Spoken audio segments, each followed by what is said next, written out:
And Larry, whenever you are ready. Okay, we're ready. Well, welcome to the regular meeting of the Design Review Board on Tuesday,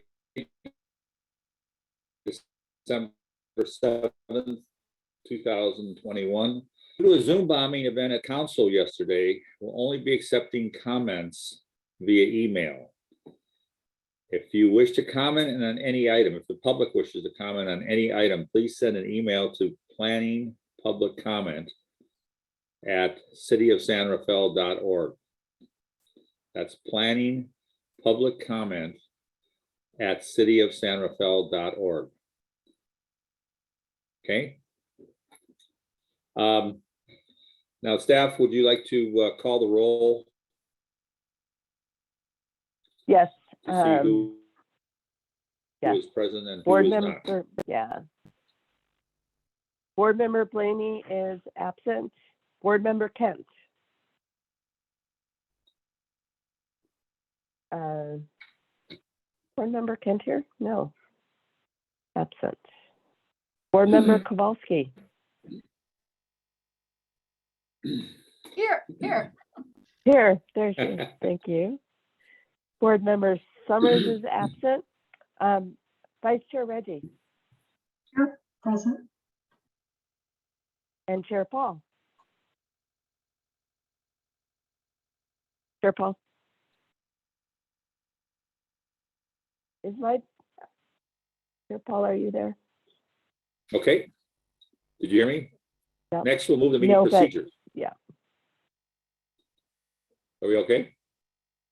Yes, go for it. Okay. Where were we? We'll move the meeting procedures. Due to the COVID-19 shelter-in-place order, we have had to establish new ways of conducting our public meetings. And so I'd like to ask staff to address how public comment will work this evening. So Leslie, take it away. Yes, thank you. Good evening, everyone. As mentioned, we had a Zoom bombing incident yesterday at City Council, and we have been instructed to only accept comments via email. So I apologize in advance for this inconvenience. So please email planning public comment, that's one word, at cityofsanrafael.org with any comments that you have, and we will read them out loud. And I'm going to read that again. Planning public comment at cityofsanrafael.org. So again, I apologize in advance.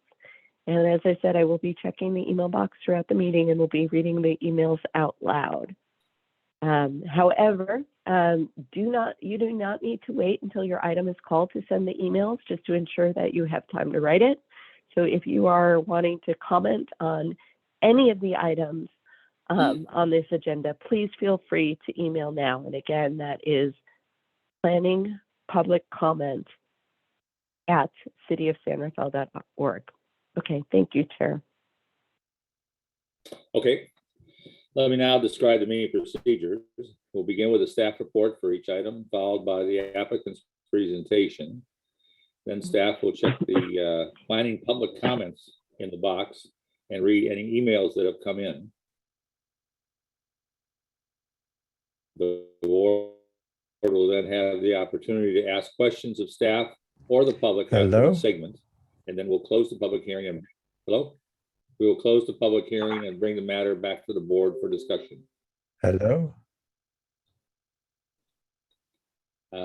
Anyone with an urgent communication on a topic that is not on the agenda tonight may address the board at this time. Leslie, do you see anyone that has a comment? Yes, I do, and I'd like to read this to you, and I apologize that it wasn't included. I don't believe it was included in the packet. And this is from Hillside Neighbors, and it is, so please provide a comment to all DRU So I'm not sure members. how to proceed if nobody can hear me and I can't hear. No, we can, and I'm going to mute you because your item's not up yet. Thank you. This is from Victoria DeWitt of Hillside Neighbors. And she says, I have reviewed the minutes. This should be under actually the consent, but since I'm reading it, I'm going to just continue now. I have reviewed the minutes from the November 16, 2021 meeting of the DRB for item number 3, 5254 Fremont Marquand, and think there could be more inclusion in the meetings of the extensive discussion and comments made by the board during the meeting as follows. Stuart Summers. Question why redwood tree number 5 and 18 were being removed and asked if there could be measures to save these trees. He mentioned a project in Larkspur where he was required to design a house around a grove of redwood trees. Sharon Kowalski commented, I think this could be redesigned to save those trees. I think that you'll stabilize the hill. These trees are important parts of this ecosystem. I think it's insane to take them out. Excuse me. I think the design needs to go back to the drawing board and start again. I think they are not working toward the best possible use of this land and appreciating the slope and the flooding and what those trees are doing to hold back the hill and the flooding that could possibly happen. I would not like to be part of approving this project. I don't feel it is good, and I feel it could be good if they would redesign. I do not think you should add redwoods. You should keep redwoods that you have. 36-inch, 100-year-old trees, those should stay. It's hubris to take them out. And then Chair Larry Paul's comment. I have to agree with you, Sharon. I go on record to oppose the project as it is designed because they could have redesigned around most of these redwoods, if not all of them. Go on record I strongly oppose the project the way it is designed, so when it goes to the City Council, I hope that they would consider that. It needs to be redesigned. When you're asking for this many entitlements, it seems the design should be better. I don't see, excuse me, I don't see how all these entitlements could be granted easily. The parking on a narrow street like this, the drainage, I think it needs to be redesigned. When you're asking this many entitlements, it seems the design should be better. Hopefully the council will read the minutes. The board members can provide input for their statements made in case I misquoted them or misstated or misunderstood anything they had, but these comments need to be included in the minutes for the City Council to see as they decide to make the final approval for this project. And the project does not require the City Council's approval because of the exceptions they are requesting. Thank you for amending the minutes to be more inclusive and important comments made by the board, and I want to thank the board members for making such thoughtful comments in support of saving the trees. Thank you, Victoria DeWitt. So that is a comment tonight from, actually should have been part of the consent calendar regarding the minutes. And I will tell you, we don't have a captioner's record or transcript as part of the minutes, but very brief minutes. But that is the only comment we have in the email right now. Okay, thank you. But actually, that should have been in the consent calendar, right? So Yes, sir. we'll move on to the Apologies. consent calendar, which has one item, which is the approval of the design review board minutes of November 16th, 2021.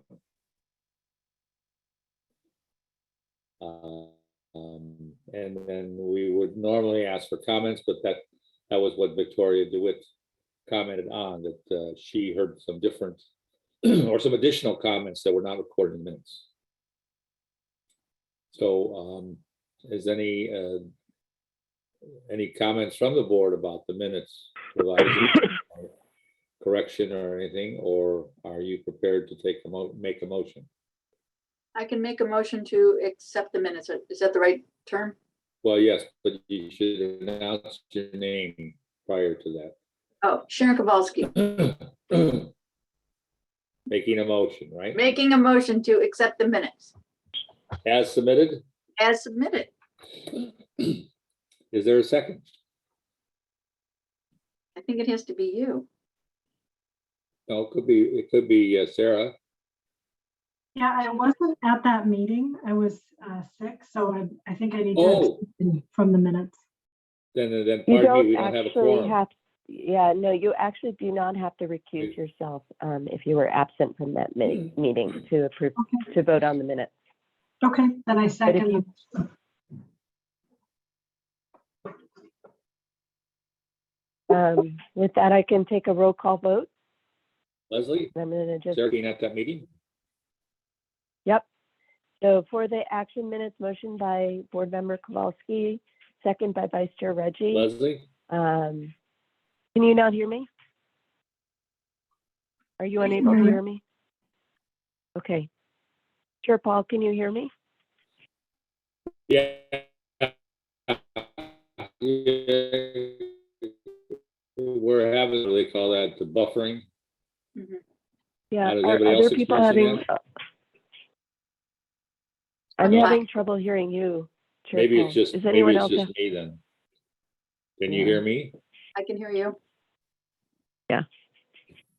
Okay, I will Warbling take the now? vote. All right. I'm Did done. we get a second though? Is Sarah allowed to second this? Yes. All right. All right, so having been moved and seconded, is there any other discussion on the motion for the approval of the minutes? Seeing none, all those in, well, we're gonna have a call. I'll for a do, roll I'll call, do a right? roll call. Yeah. Yeah. Thank you. And I'll just call those who are here. Board Member Kowalski, Yes. Vice Chair Reggie, Yes, Chair Paul. Yes. So that motion carries, I guess unanimously, 3 people. Okay, now we'll move on to the first action item for tonight, which is item number 2, 326 and 308 Mission Avenue, known as the Aldersley Retirement Community. It's a phased redevelopment of the Aldersley Retirement Community, including demolition and renovation of existing buildings and construction of new buildings. And the project planner is Janie Alsep. Is she here? Present. Yes.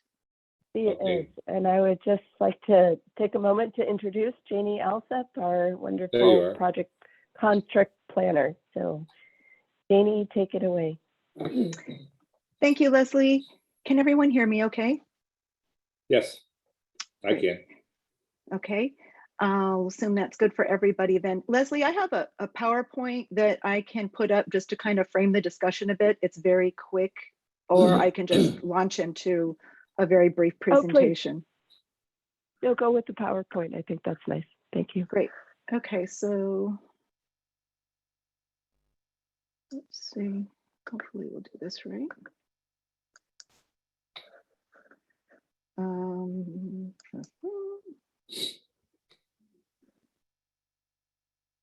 While Janie is doing this, this is Peter Shako. May I just quickly say hello and introduce the team? Is that okay, Janie? No, not yet. Okay. We have a procedure we like to follow, so Okay, we're just getting the staff report right now. And then I see. we'll call, after we get the staff report, we will call on you as the applicant, and then you can introduce Okay, the team, okay? thank you.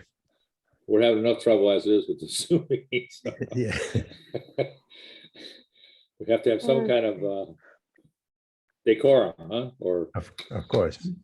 procedure. Janie, are you ready? Yeah, I'm just trying to make sure you'll be able to see my screen. That would be helpful.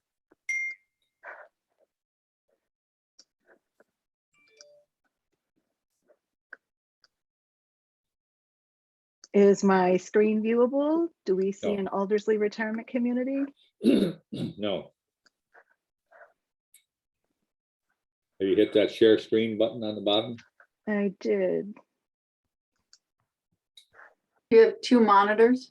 Yes. Move it to the other monitor.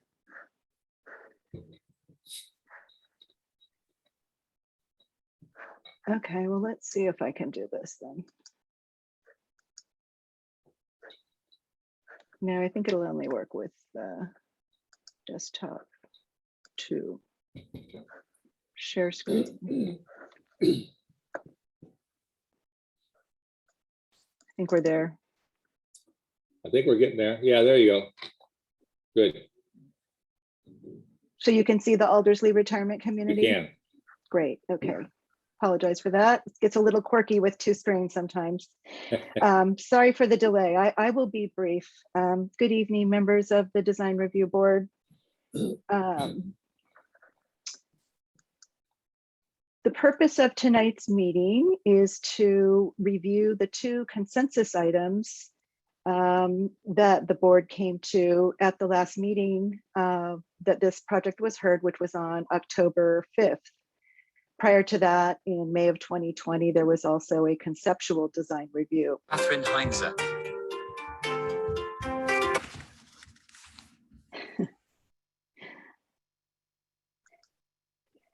So on October 5th, at the DRB meeting, after discussion, the board reached consensus on two items related to the Aldersley project. The first is to find ways to reduce the facade of the building along Mission Avenue through architectural stepbacks, other features, or an increased setback. And the other item was to make an effort to reduce bioswales along Mission Avenue to allow increased tree screening of the buildings and the parking areas. And the board voted 4-0 to continue the item to allow the applicant an opportunity to address these two consensus items. So the first is the Mission Avenue independent living building facade, the south facade that faces Mission Avenue. The revisions that were presented, that are being presented this evening and that were made to the plans include utilizing more vertical elements to break up the south facade of the independent living building, changing the form and material to break the roof lines, and changing the mix of colors and materials in the center portion of the building to provide more of a separate building, dividing the building into the east and west wing, so to speak. This is a snippet of the south elevation with the different color scheme, the different roof facades. And this just shows the revised color scheme and materials. The second item related to the bioswales proposed along Mission Avenue. There was a recommendation to try to redistribute and make the areas along Mission Avenue more available for tree screening. The proposed redistribution that's shown on sheet C 2.0R of the packet. This redistribution would allow for additional trees and larger trees to be planted along the Mission Avenue frontage. And I know that the applicant's team is prepared to make a presentation on this, so I would like to defer more specific issues and questions until after they've made their presentation. Those were the two consensus items. In addition, these are the images. They're the same that are included in your staff report and the same that are reflected in the plan set.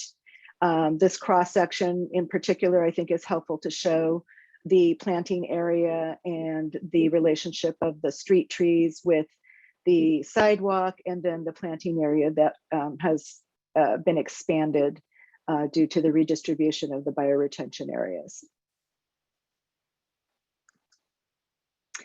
This was not a consensus item, but there was a question at one point about the lot coverage. And so we went over it again to make sure that the calculations that have been included in the submittal are accurate.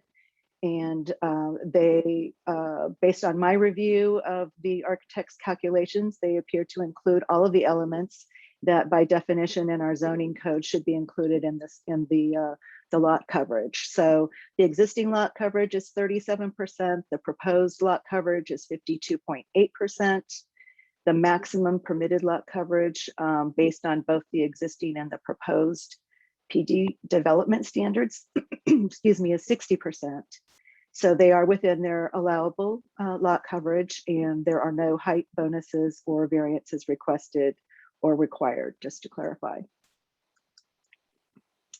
This is, again, snippets of additional information that is included in your packet. And since the staff report was completed, we have received a letter of comment from Timber and Derek Kavassian. I hope I'm pronouncing their name correctly or close. They are owners of property at 418 and 420 Bell Avenue, directly across the uphill side, the backside of the Aldersley campus. The Kavassians, we had a phone conversation and they had questions, especially related to issues along Bell Avenue, including service and deliveries, as well as construction activities in the future phases. The letter was included in the packet that was put online and distributed to the board. They also had a question about an additional emergency generator that is proposed at this time. I would be happy to answer any further questions about this after the presentation. And based on my review of the letter, it appears that most of the issues and concerns are more appropriately addressed at the Planning Commission as part of the master use permit and the plan development. But to some degree, there's some overlap with what's within the board's purview. It just seems as though that when I review the issues in the letter, there are often issues that staff addresses through the planning process, through the review process, either as conditions of approval that would be proposed, or to work with the applicant on any changes that might be considered appropriate. That concludes the staff recommendation, the staff report rather, and the staff recommendation is to review the applicant's responses to the consensus items and recommend approval of the site and building design to the Planning Commission and the City Council. And if as part of your recommendation, you want to suggest or recommend any proposed conditions of approval, that would be appropriate to consider as well. That is the end of my staff report, and I'd be happy to answer any questions either now or after the applicant's presentation. Thank you, Jenny. Are there any questions of staff at this point? No, okay, so then Peter Schakow, you're Yes. representing the applicant, so All right. you now can make your presentation. You have 10 minutes to present. All right. So Well, use thank it you. wisely. Yes, thank you so much. And I'm sorry for trembling all over the meeting. I had a little technical difficulties, but my name is, as you mentioned, Peter Schakow. I'm the board president for Aldersley. And as Janie mentioned, we have met with the city twice before, making conceptual presentation in May of 2020. And we had another meeting a couple of months ago. And we have worked very hard and listened to you and addressed hopefully all the comments and concerns that you have had. And tonight we are hopeful that we may receive your approval to go forward. For those of you who are not that familiar with Aldersley, we have been around for since 1921. It was built by Danes for Danes, and we are still a nonprofit boutique residential community serving mostly non-Danes who may be attracted to the idea of living Danishly. By the way, my accent matches our legacy. It is Danish. So the design review team I have with me tonight comprises Sue Im, architect, Bill Hines, landscape architect, Peter Lynn, project manager, Gilbert Carrasco, Aldersley executive director, and Linda Jackson, consultant to Aldersley. So I'll pass it on to Sue Im, please.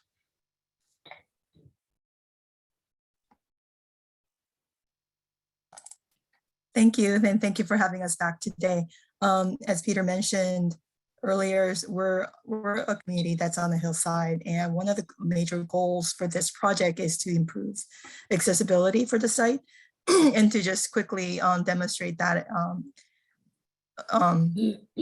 element is that what you're seeing is a site section from cutting from Mission Avenue to Bell Avenue, and we're experiencing over 50 feet of height difference. All the different parts of the buildings that are sitting on campus are sitting on different elevations. So what you're seeing are typical ramps and stairs that are used to connect between different buildings. And as you can see, this is great for built-in exercise, but very challenging as the residents age and then potentially start to use mobility assistant devices. So as part of this project, our goal is to, by providing a new building that can really help negotiate the vertical connection for different buildings, using elevators. That would be one of the major success, and also relocating the main entry so it's more visible, and again, located in a part of the campus that's accessible from the street. Now, Sue, let me interrupt just for a second. Mm-hmm. We're basically concerned about those two items that have come back to us We understand, regarding right? the elevation changes on the Mission Avenue side and bioretention. So if you could focus your attention on that, because I think that's more relevant. Sorry, so just to really quickly, so the building that we're looking at, that's on Mission Avenue, that is a vertical building that's connecting all the levels. So that's why it's important to kind of address that at this point, but we'll be moving on. Thank you. So one of the, Bill, if you're here, if you want to address this, but one of the things that we were doing as part of this is that we relooked at the bioretention by zoning it in different areas. And what you're seeing on the screen is a color designation as to how we broke it up. So the part that's in, I don't know if you can see the mouse. So the part that's circled in purple at the bottom of the page, that's now the limitation of our bioswale against the street edge versus the full area. So we were able to significantly reduce that and provide larger area for more mature landscape elements. Right. I think, part of the issue, as we described during the last meeting, is, it makes sense to deal with the bioretention at the lowest point on the site. And what this study really looks at is what we can sort of deal with upstream of the bioretention down below the Mission Avenue Independent Living Building, so that we can reduce that and kind of break it up into a few different bioswales, so that we can have a few trees interspersed in there to kind of provide that second layer of planting behind the wall and the hedge there.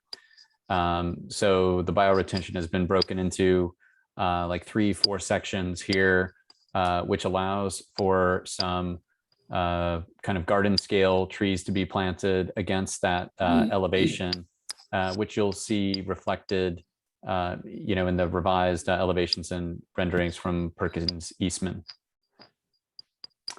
The next slide, we show a section through that bioretention area. The distance between the existing stone wall to remain in the building face is about 15 feet plus or minus, given the undulations in the building. We're obviously making a priority of having a hedge behind the existing wall on the street facade and having some continuous planting along the building edge that's not bioretention. And then, that middle zone would be bioretention with trees kind of planted at periodic intervals along the building elevation.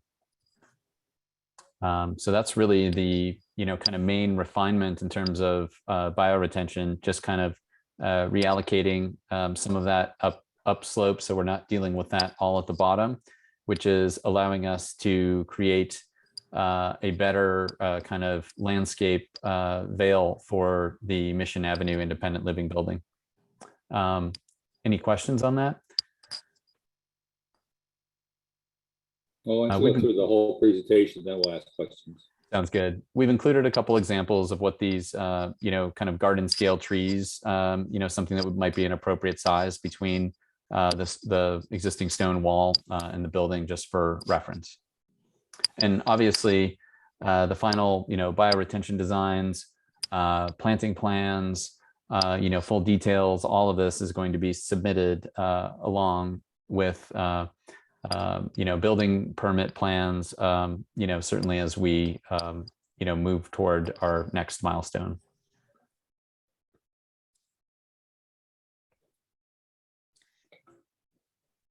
So I don't have anything more to add on this topic here. So the other piece is that this is a simulation that we had provided, which shows the landscape area and what that frontage looks like. And we wanted to also kind of look at how this compares to our neighbors that are across the street, which is of a similar scale. So in terms of how we're set back from the street and elements like that. So with that, we'll be moving on to the next piece of the item, which is the south elevation development. So just to recap really quickly, we had a couple of different opportunities to present the materials. So back in May of 2020, what you're seeing on top is the elevation that we had presented. And since then, we had made provisions to accommodate the material, that's existing on campus, the color and massing. So that this was the second piece is a one that we presented on October of 2021. And today, taking the comments that we received, we really took it to heart in terms of some of the elements that were successful on the east facade, but also the comment about how it would be helpful to break the roof line, for example, so it doesn't feel like it's one continuously running building facade. So we have taken different elements to help break the roof line a little bit more significantly, and also providing a different break point in the middle of the building so that it's significantly different from the other portions, helping to create a visual impact that it might to read the building as two separate buildings rather than one continuous one. So a little bit a larger view of that would be like this. And then we also want to explore what this might look like with the landscape elements that we've been discussing. So this would be the view with the landscape elements, but we also know that this is a view that one would never experience properly on the street. So I think we want to also kind of think about what does the perspectives look like as you're approaching the building. So this is the view that we presented in October last month. And then today with updates, it looks more like this. So hopefully here we're able to demonstrate that our landscape elements are really more lush and more, it creates more variety. And also the elements that we've added, like this tower element, helps to break the facade more than it had done before. And then with that, we also, this is the west elevation at the entry. And that concludes our presentation. Thank you. By the way, Leslie, let the record reflect that Jeff Kent, DRB member, has joined us now. So we now Great, have thank you. DRB members. Awesome, thank you. Okay, is there any questions of either the staff or the applicant from the DRB board members? I had one question for the applicant. Sarah?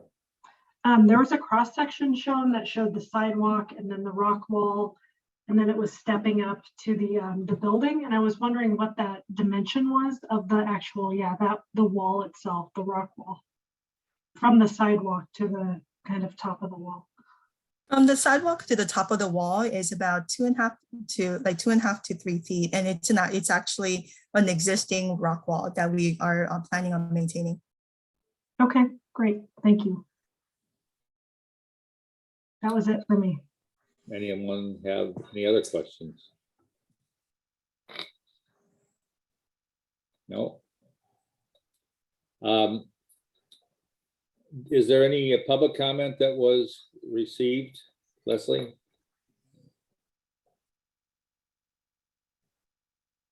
Leslie, can you hear me? Yes, sorry, I had two mutes on.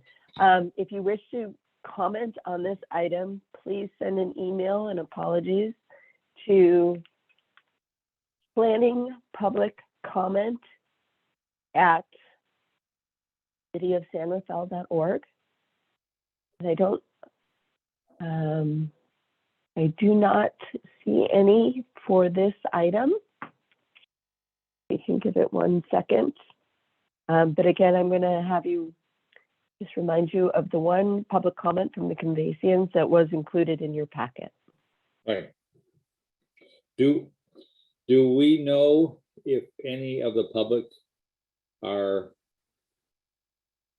tuned into this meeting right now?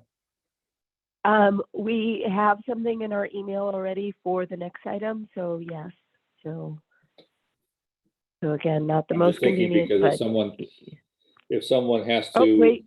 type in an email, nope. it might take a while. Yep, we got it, yes. So we did get one, so thank you. It is from Derek Conveysian. And before I read it, I'm gonna just again announce that we are not taking public comments orally as per usual due to a Zoom bombing incident that we had at City Council yesterday. So if you want to comment on this item or the next item, which is 88 Vivian, please send us an email and we will read it out loud. And the email address to send it to is planning public comment, all one word, at cityofsanrafael.org. And if you're waiting for if it's for the next item, feel free to send the email right away. So this comment is from Derek Cavassian for 326 and 308 Mission, the Elderslie Retirement Community. We own the 3-unit property at 418 through 420 Bell, which is directly across from the back of the Elderslie property. We feel that the staff review didn't address what we think will be the major negative impact on the occupants of the properties fronting Bell Avenue, as well as the through traffic. Bell Avenue is a narrow road with no sidewalks and no parking and two-way traffic, and a blind crest of hill at Bell and Ridge. Adjacent to our property to the east is a daycare facility. Due to the coming and going from the daycare center and the two-way traffic on Bell, the lack of sidewalks and the pedestrians there is already a very congested situation on Bell, which is further exacerbated on occasion by service trucks for Aldersley.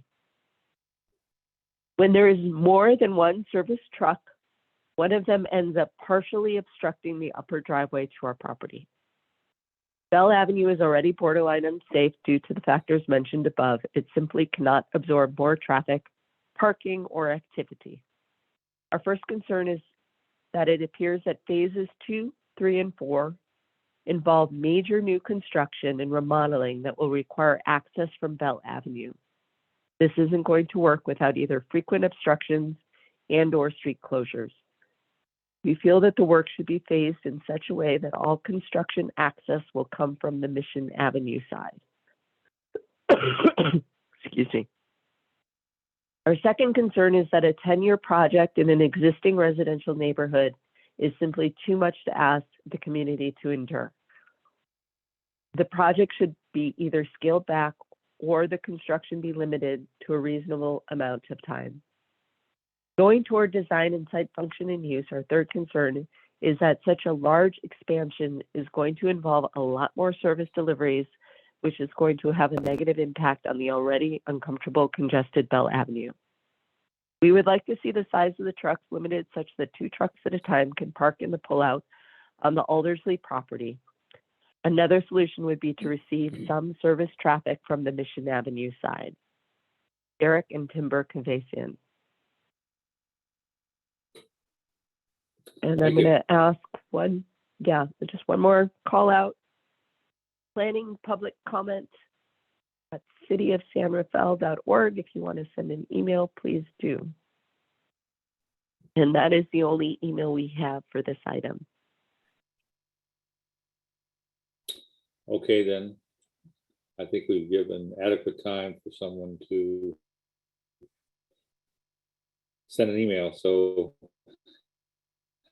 I will close the public hearing now and bring it back to the board. If you any other follow-up questions of staff or the applicant, or if you have comments. So Sharon, would you like to start? I am now asking questions of staff. Is that correct?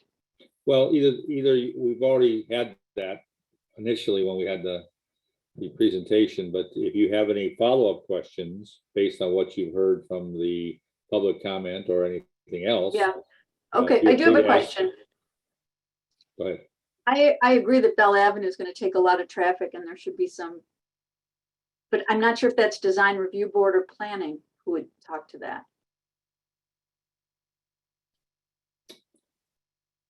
Well, I think that it may have some bearing on the design as far as where the access is, where the service access is.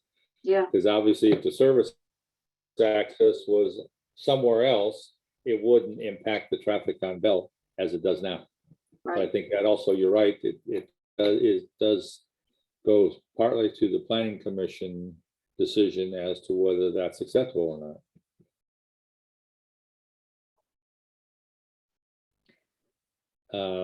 Looks like we have something up on the screen, Bell Avenue improvement simulation. The intention, I guess, is to improve circulation and congestion. Chair Paul, this is Janie Alsep, the planner. Would it be appropriate for me to just add a little bit of insight as to the deliveries and Sure, that was the focus of Sharon's question. Okay, thank you. It is my understanding, based on working on this project and dialogue with the applicant's team, as well as working on other similar projects in my career, that with this project, the net addition, the net new units are independent living units. So people often do their own marketing and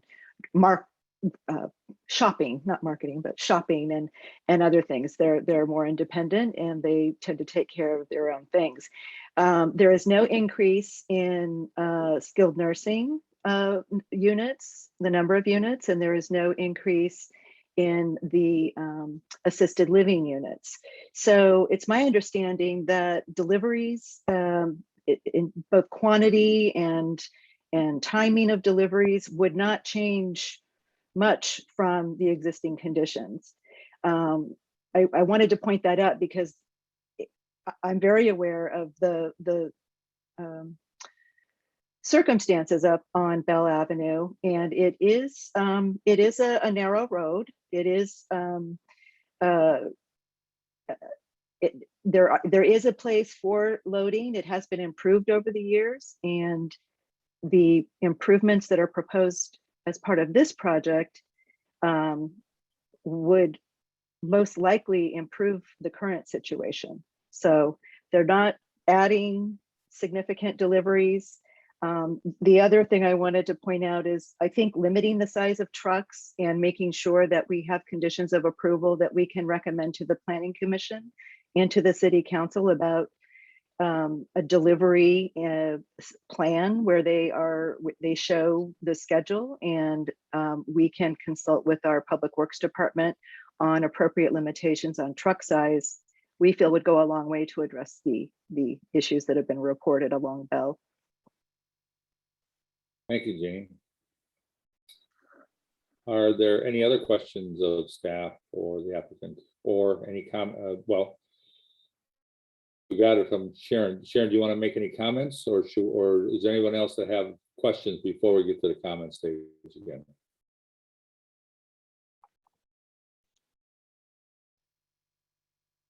Doesn't look like it. So Sharon, yeah, the two items that we're talking about, the exterior elevations on Mission Street and the reduction of the bioretention to allow for more landscaping or more. Okay, I only feel qualified to talk about the elevation. I'm going to leave the bioswale to Jeff. I do think that the elevation is improved, and I think it's appropriate for the site, and I'm willing to go with it now. I think it looks fine. Thank you. Jeff, would you like to chime in? Jeff, can you hear us? You have to unmute yourself. I'm working on it. I apologize. I was in the waiting room since 10 to 7, so I Oh, couldn't really? get into the meeting until I finally got into the meeting. So Well, we I don't know what apologize happened. too. I'm just going to chalk that up to one of my many wonderful Zoom experiences. As hear for what we're talking about, the project, I think the applicant addressed our concerns.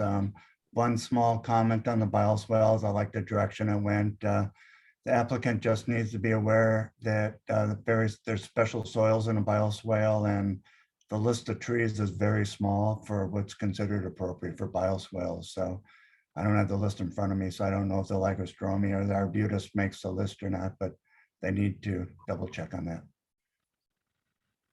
And that's all I got. Sarah.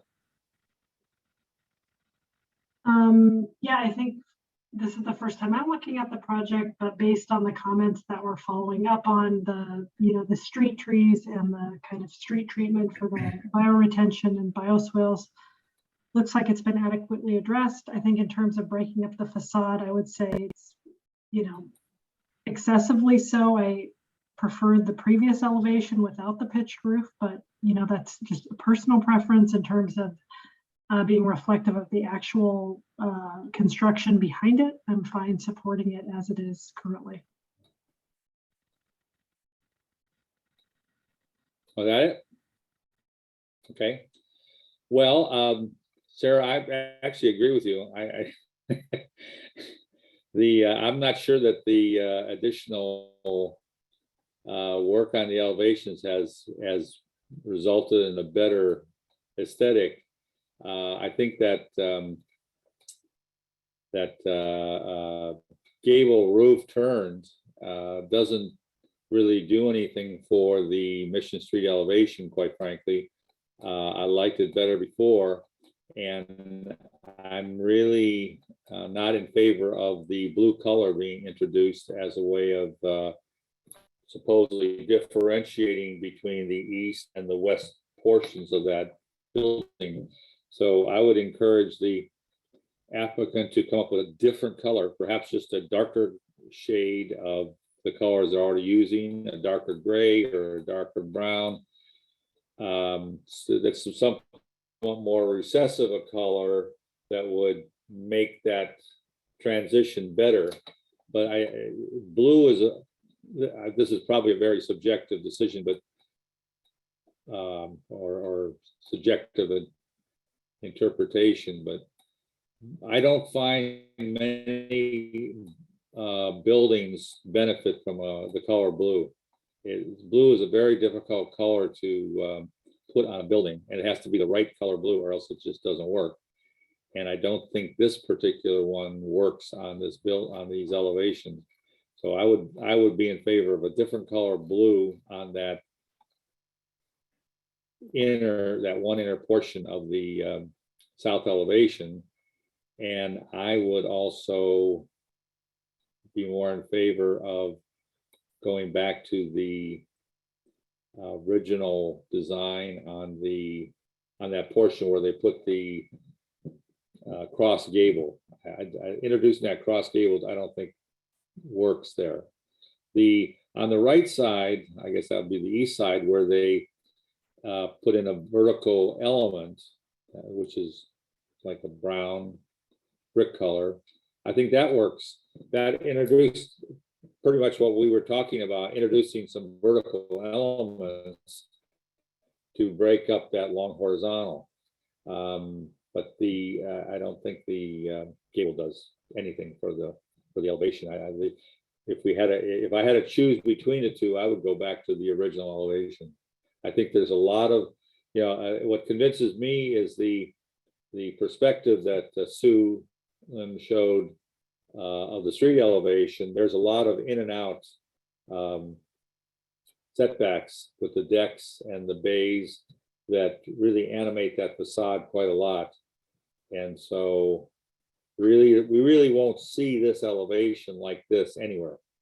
It's a long building, but if you stand right across the street from it, you're still not going to see this elevation. You're going to really see it in the three-dimensional pedestrian view. So those are my comments. Do we have any further discussion on any of these items?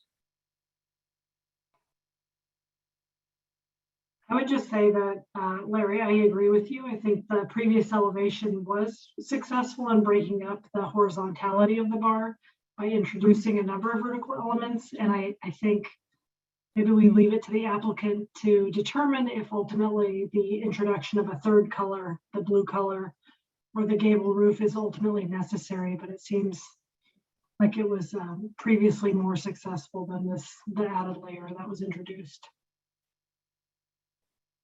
Okay. Anyone else have any comments?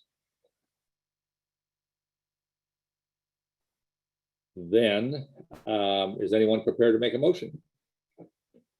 And if you are, please announce your name beforehand so we have that recorded.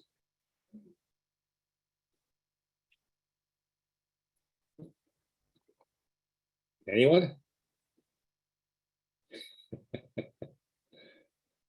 All right, this is Sharon Kowalski. I will make a motion that we, well, I'm not sure. I think the latest one is more successful.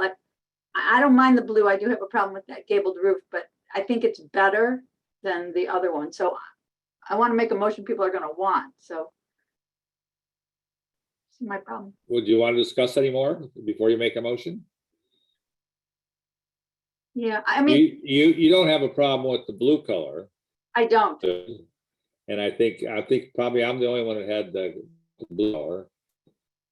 You say you have a problem with the, The one gable, like one gable doesn't make any sense. And if the roof isn't like that, I agree, it's false. But I think there could be another gable, but I do think the newer one is a more successful, in my opinion, elevation. I think it okay, has a nicer play and it doesn't look so like boxy, and that long white strip at the top is gone so that it breaks it up better. that's a good point. Does anyone agree with the, that the gable either needs to go or that it needs to be duplicated? I agree. I know, but. Oh, I would Sorry. say Looking for any eliminate. other consensus. So you could make a motion if that was Yeah. the case. If you agree that, I mean, Sarah or Jeff? Yeah, I mean, I was agreeing with Sharon that I think eliminating the gable roof, but embracing the new elevation is where it would be. But I don't have an issue with the introduction of a new color. Okay, so I think we have a consensus there then. Yeah. If the was eliminated and gone back to the elevation portion, then the rest of the new elevation would be acceptable and the blue is acceptable. Is that correct? Mhm. Would you make, Sarah, that's good for you? Yeah, I think I would make Okay. a motion to approve the project as presented with the update to eliminate the gable roof portion, but keep the other elements. Okay, I can second that. Sharon Kowalski. there you go. Thank you, Sharon. I'll get it soon. Any discussion on the motion? Hearing none, Leslie, would you call the roll? Yes. Board Member Kent, Aye. Board Member Kowalski, Yes. Or is it I? either or. Vice Chair Reggie Aye. and Chair Paul. Aye. Aye. Excellent. So that motion carries 4 to nothing to 0. And we're going to go on to the next item, Thank you. and that is the second and final item. Number 3 is 888 Vivian Street, demolition of the existing Country Club Bowl and construction of 70 for sale residential units, including 6 available to low-income households in 14 separate buildings. So can we have a staff report? Yes, thank you, Chair Paul. Can everyone That hear you, me? And see my- Crystal? Yes, can everyone hear me and see my screen? Yes. Great. Okay, so thank you, Chair Paul, and members of the board. So as Chair Paul mentioned, my name is Crystal, and I'll be giving the staff presentation on the project this evening. I'll begin by providing a brief overview of the Design Review Board's role at tonight's hearing, followed by a background of the project site, description of the proposed project, staff's analysis of the project, an overview of any public comments received, and we'll conclude with a recommendation to the board. So this project is before the board as it is proposing demolition of the existing bowling alley and construction of 70 new residential units. The role of the design review board is to consider whether the project is consistent with the design related regulations and guidelines, and should take into consideration the analysis contained in the staff report, as well as the presentations you'll hear tonight and any public comments that you may receive. At this hearing, the DRB should also provide any feedback and recommendations to the applicant on the project's design, and if appropriate, should identify any design related conditions for the project. Project is requesting an environmental and design review permit for new construction, is also requesting a density bonus to exceed the 58 unit base density for the site, a use permit which would authorize the development of multifamily in the neighborhood commercial zoning district, and a tentative map for the proposed condominiums. The site is located between Highway 101 to the south and Canal Street to the north, and is approximately 2.4 acres and has frontage on Vivian Street and Belvedere Street. The lot is relatively flat and is located within an area designated by FEMA as the 100-year floodplain. As I mentioned, the site is currently developed as the Country Club Bowl, which is approximately 38,400 square feet, but is no longer operational. Additionally, the site includes some ancillary improvements, including a small outdoor soccer area and a large surface parking lot, which you can see in the image here.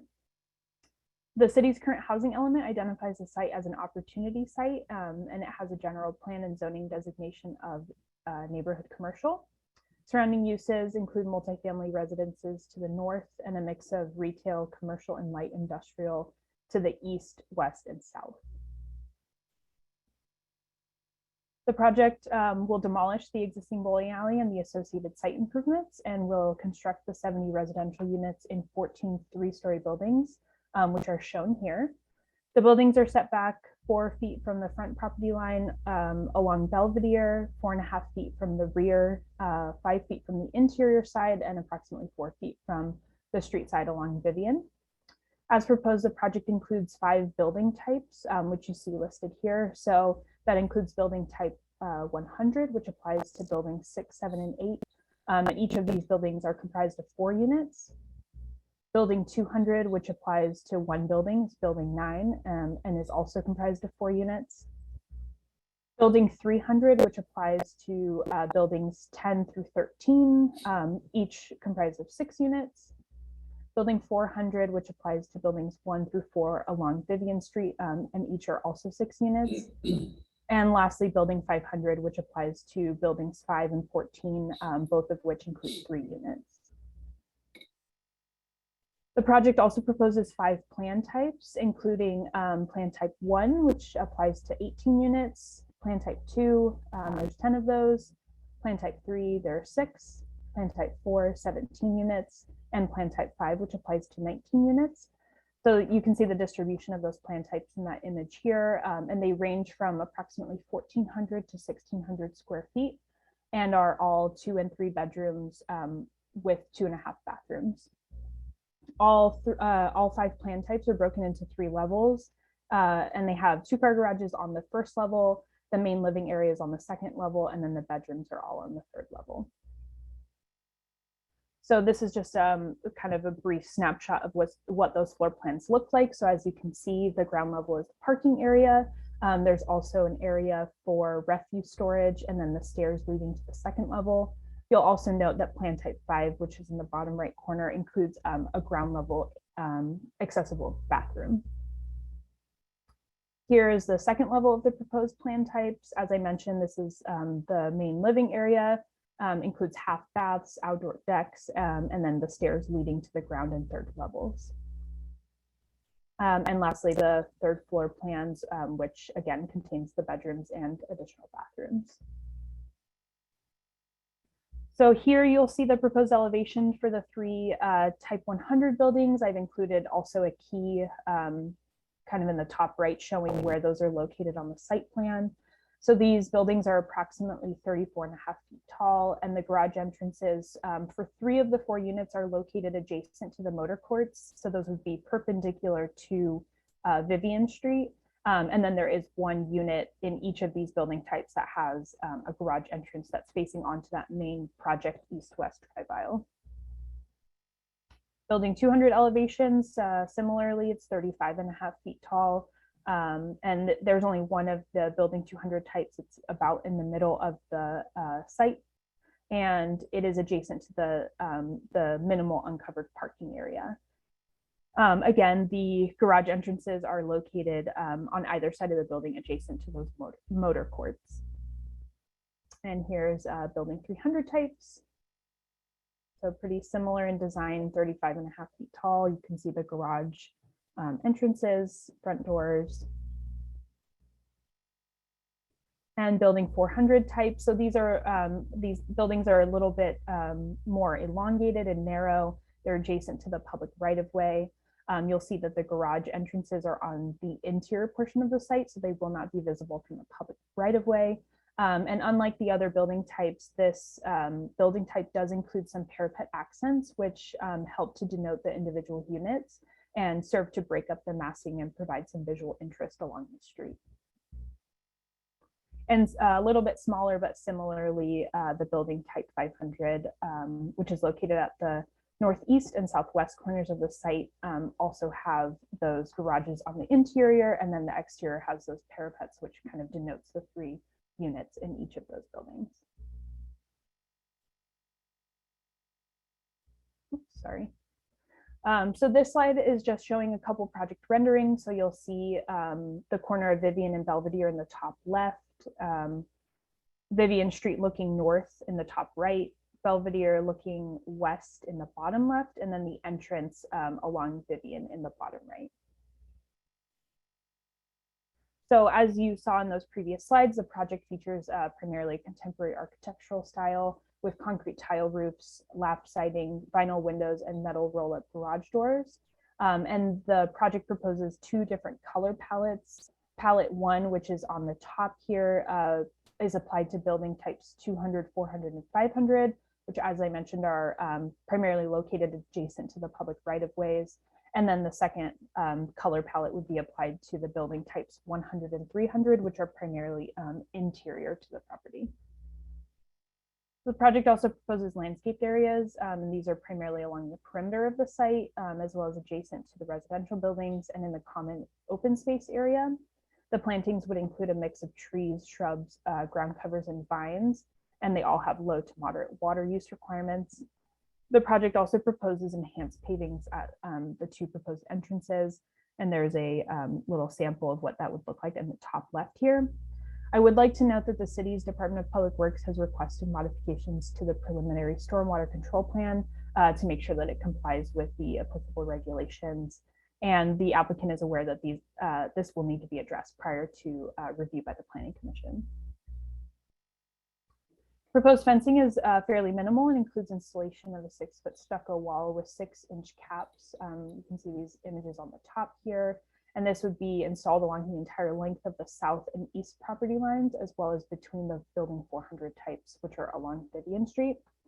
And then similarly, lighting cut sheets are shown on the bottom here. It's proposed throughout the site and includes fixtures for down and up lighting, as well as lighting in the common open space area, some pole lights, and then wall-mounted light fixtures. As required by the city's municipal code, the project received conceptual design review by the board in February 2019. At the time, I would like to note it was a different developer, but as you can see, the site is developed fairly similarly. So at that time, the board provided comments that the site design was too busy and recommended that the common outdoor area be more evenly distributed across the site. So you'll note that setbacks along Vivian and Belvedere Street are less than previously proposed, and correspondingly the landscaping appears to staff to be reduced along the project site's frontage. The applicant has addressed the comment with regard to the width of the driveways. They are now 26 feet, whereas they were proposed at 20 feet previously. The size of the common outdoor area has been significantly reduced and is currently proposed to be 3,000 square feet. And unlike the original proposal, the common outdoor area is now located in one location on the site. So based on prior comments provided by the board, staff will be requesting feedback regarding the proposed site plan, including the appropriateness of the proposed size and location of that common outdoor area. I would like to note, though, that any recommendations should consider that modifications shouldn't decrease the proposed density for the project. given that it's utilizing state density bonus law. In addition to the two previous comments on the other slide, the board also provided comments stating that the entrances along the street should be elevated and noted that the project should also include a well-developed landscape plan. So we are looking for feedback from the board as the proposed entrances to the residential units along both Vivian and Belvedere Street are currently proposed flush with the adjacent sidewalk and as such include minimal elevation. And then also we're looking just for some general feedback on the overall landscape plan and any recommendations you can make on stormwater control. The project is proposed, or excuse me, is subject to the standards of review that you see listed here, which analysis of which is more fully detailed in the staff report. However, in general, we find that the project is consistent with the design related general plan policies, including those that are related to consistency with the design guidelines, as well as the general design related policies. So again, the project has been reviewed for consistency with the city's specific design guidelines for residential development, and we find that it's generally consistent. Project is also subject to the development standards of the neighborhood commercial zoning district, as well as provisions of the subdivision ordinance, since the applicant is requesting condominiums. Except for project components where waivers would be granted consistent with state density bonus law, the project is consistent with all other development standards. Consistent with our noticing requirements, we noticed the project, including a mailed notice as well as on site. Prior to this hearing, we haven't received any public comments, but it does sound like at least one has been emailed in. So looking forward to hearing that. So to conclude, we're recommending that the board provide comments related to the site layout, as well as the distribution and size of the common open space area, general comments on the landscaping, design of the entrances along Vivian and Belvedere Street, and then any comments you'd like to provide on the application and distribution of the two proposed color palettes, as well as just the overall building design, massing, articulations, and any other recommendations you'd want to provide to the applicant.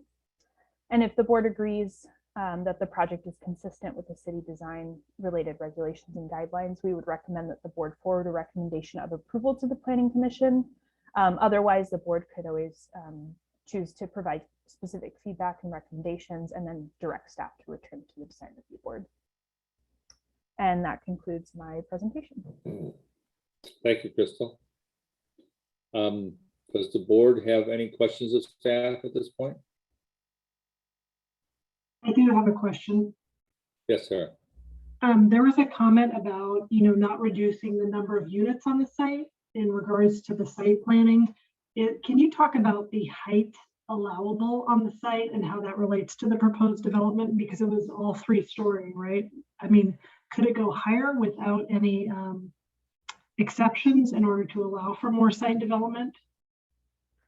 Yeah, that's a great question. So first, I'll just kind of provide an overview of what the height limitations are for the zoning district. So the zoning ordinance specifies that the height limit for an all residential development is 30 feet, and that would be measured for these buildings, it'd be measured from grade to the midpoint of the hip roofs. The neighborhood commercial zoning district does allow up to 36 feet if the project includes a commercial component.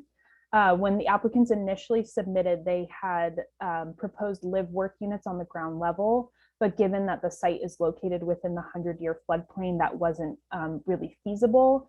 And then, on top of that, there was also consideration of filling the site above the base flood elevation so that then they could put residential on the ground floor. But from what I understand, and I'll let them speak more to this, I don't think it's financially feasible to do so. So then under state density bonus law, they are able to go up. I don't know if there is a height cap. I think it has to be reasonable, but the onus is kind of put onto the city because it's the intent of state density bonus law is to create more housing if affordable is provided on site. And so we don't have a lot of purview over that height. So while they are exceeding the maximum height of the residential only, because they're providing affordable units and utilizing the state density bonus law and the fact that there's those site constraints with the FEMA 100-year floodplain, that's kind of where we've landed with the between 34.5 and 35.5 feet for those buildings. I have a question following up. Were you done, Sarah? I have a question following up the height of the building. The fire department has limits as well. Correct. Yeah, so that was a very large consideration in the project. So it's gone through a couple redesigns. So the buildings along, so just to clarify, the height definition from the fire code to planning to building, they don't always necessarily correspond to one another. So fire has reviewed it and has confirmed that it meets the 30-foot height limit so that they don't have to provide aerial apparatus access on the interior units. So aerial access is provided along the units that are on the public right of way because they have that the street right there. But the interior units, that's why they don't have the parapets, because they were exceeding that height, that 30 limit height limit from the fire under the fire code. Thank you. Any other questions? The question of, Sorry, I have one more Go ahead, follow-up Sarah. question. In regards to the height, so there is this 100-year flood issue on the site. It looks like the buildings are like right on grade. Where is the 100-year flood mark in relation to where the buildings are landing? Is there a sacrificial story, I guess, at level 1? Or, I mean, I guess I'm wondering what the overall strategy is to accommodate that issue on the site. Yeah, so the ground floor units would still be in the 100-year floodplain because they're not proposing to lift it out of the floodplain. But since it's not habitable space on that ground floor, we would allow that. So, and again, I think the applicant is going to speak a little bit more to that 100-year floodplain kind of issue and how they landed on the design that they landed on. But as of now, there's no habitable space on that ground floor because of that exact issue. Okay, I have another question about what's the requirement for handicap accessible units? What percentage of these have to be accessible? I don't actually know the answer to that question. Leslie, I don't know if you have any knowledge of the required percentage for residential. Are there some? I don't know it all, but why don't you ask that? It looks like the applicants are nodding, so maybe after the Okay. applicant's presentation, if you could bring that up again, that would Okay. be awesome. Thank you. any other questions? I had a question. Was the 100-year floodplain the reason why there was a comment to raise the elevation at the front entries? I don't believe so. I think, are you referring to the comment that the board provided during conceptual review? Right, right. I don't believe so. From what I recall, it was just that it would provide an elevated design in terms of, you know, because then people could be kind of occupying that front space on their front porches and provide a little bit more activation to the space, but also kind of differentiate the public right of way with the private development. But as far as I remember, it didn't have anything to do with the 100-year floodplain issue. Okay, thanks. Any other questions? Okay, then let's turn it over to the applicants. The applicants, if you could limit your presentation to 10 minutes, that would be appreciated.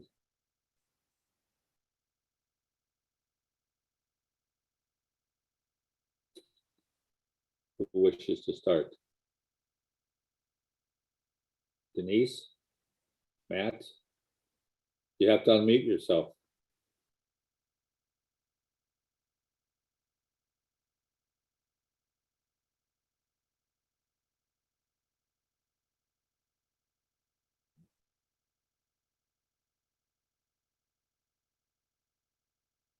Matt's going to start this conversation, but he's evidently having some technical difficulties. He evidently is. So can you Yeah. go Matt, ahead? are you ready? Can you talk?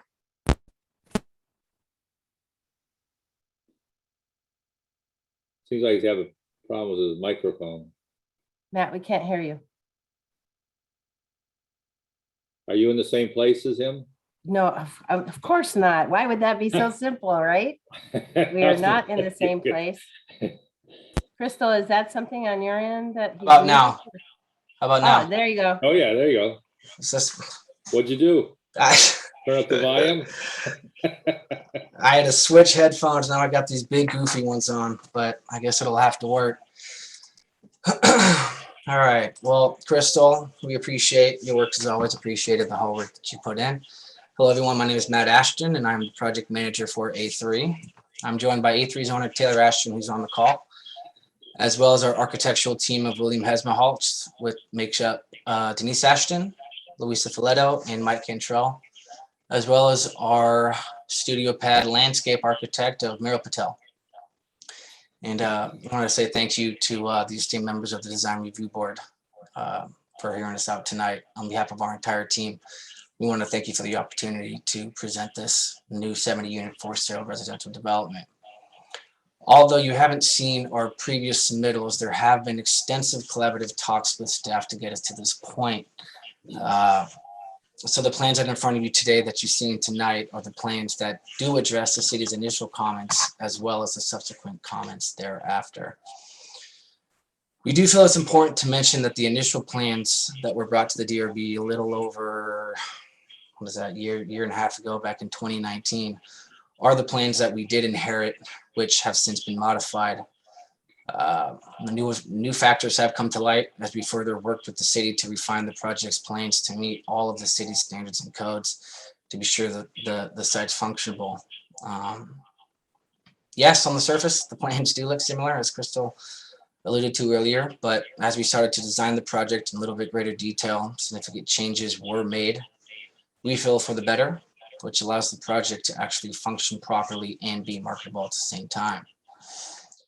We were advised by staff to present this project by highlighting the major constraints and how we've overcome them and solved them. I do understand we have a small window here to present, so I'd like to dive right in. Crystal's done a great job outlining and covering most of the material, but if I can just elaborate a little bit more on how these constraints have really shaped the overall design and product type of this project, you'll see how the project functions a little better as a whole. Crystal, if we can go to the next slide to show the site plan. Next one. There we go. So the first one, as Crystal mentioned earlier, we are in the AE floodplain zone, which the FEMA maps categorize the entire canal district where the site is located as being encumbered by this zone, which is put in place to ensure that each new development will be protected by the rising sea level and or 100-year flood. Through this process, as we've dug into it and truly understood what it meant for our development, our discovery required us to modify our site plan and product types to ensure that we didn't have any habitable space on the ground floor. Since we were unable to raise the site high enough to get out of this floodplain, we had to inundate the garages and move electrical boxes around to be sure that everything is capsulated on the ground floor to protect the living areas above. There were several other ideas we looked at to solve this issue, but ultimately this one was the best and really the only feasible solution that we came up with. Next is the fire access constraint that we wanted to discuss. As you all know, this site is bounded completely by Vivian and Belvedere on two sides, Vivian running the length of the site while Belvedere runs the width, which inherently provides adequate fire access to the site as is. Based on the past and current site design that you see before you, we acknowledge the need to provide an internal drive aisle to better serve the future residents, as well as provide additional secured fire access. Seeing the comments from the previous plan and through collaboration with the fire chief directly, Mr. Robert Sinop, and the building official, Mr. Don Jepson, we have increased this drive and designed a 26-foot drive aisle to meet their standards. As Crystal mentioned earlier, this is up from the 20-foot drive aisle that was initially proposed. Jumping to the third highlighted constraint would be the stormwater treatment. I know this is one that Crystal again mentioned earlier, just a little bit more elaboration on it, as we've had lengthy discussions with BioClean company, which specializes in this type of work, regarding the possibility of utilizing modular wetland units for the site. And they've indicated that they don't see any restrictions by the county for this sort of approach, just understanding that we know the county is trying to eliminate the pump systems altogether. They did suggest using some smaller modular wetland units across for the roof drains that work in similar fashion to raised planter beds or above grade planters, however you guys want to see it. And we're implementing this creative approach for the buildings. For the street, a normal modular wetland unit will work, as BioClean recommends. They have in their repertoire fairly shallow units, which works perfectly with our project's design. Lastly, for the fourth constraint would be the redesign of the secondary access point to the project. As we worked through the design process with our initial submittal, the city was concerned about the proximity of the secondary driveway, which if you saw the first design, it was closest to Belvedere and the intersection of Vivian and Belvedere. And based on the redesign that we've done to incorporate FEMA's and fire's comments, we now had to address Public Works' desire to relocate the secondary entrance to the project. There a lot of back and forth, and the collaborative decision was made, which is great, to move the secondary access point to connect directly out to Belvedere, which alleviates the city's concern for that matter. In addition to satisfying the city's concern with the stacking from the stop sign that's there along Vivian Street from this initial proposed driveway, it also better serves fire to allow easier circulation throughout the site, which in our opinion is a win-win. So with those four constraints, and that being said, you guys probably have questions regarding more of the elevations and articulations of the buildings throughout the site. So I'd like to pass it over to Denise Ashton, who leads our architectural team at William Hesmerholz, and she'll address each item as it relates to not only the site layout and design, but the elevations and landscape as well. So Denise, if you would like to, I'll mute myself if I can and pass it to you. Okay, thank you. Crystal, can we go to the next slide? Just one over, yeah. Okay, it's the same thing, we just doesn't have the numbers. So I am Denise Ashton. I'm a senior principal at WHA, and I am a land planner. We actually have done the site planning and the architecture. I'm supported here by our team, Louisa Filetto and Mike Cantrell. So when we get into Q&A, we can ask some questions specifically. But I think what's really important about this site, I wanted to talk about a couple of things about the site layout that Crystal had mentioned. You know, we spent considerable effort. If you see the context of this site, what is south on the page, but technically not south, but truly east, we have buildings that are adjacent to this property line currently. So it was really important to side on buildings, which they had done in the previous plan as well, to side on buildings so you're not affected by the big blank walls of the existing buildings. And also then to present that urban experience along Vivian and Belvedere. I hope that you would agree that we see this project as a catalyst for the canal area. This is a great infill site, wants to be very urban, it wants to be very walkable, and it wants to be, it is by nature of its context, super close to downtown and to parts of FAR and walking trails to get you to anywhere you can in the city. So we're really excited about what this does for the context of the Canal District in general.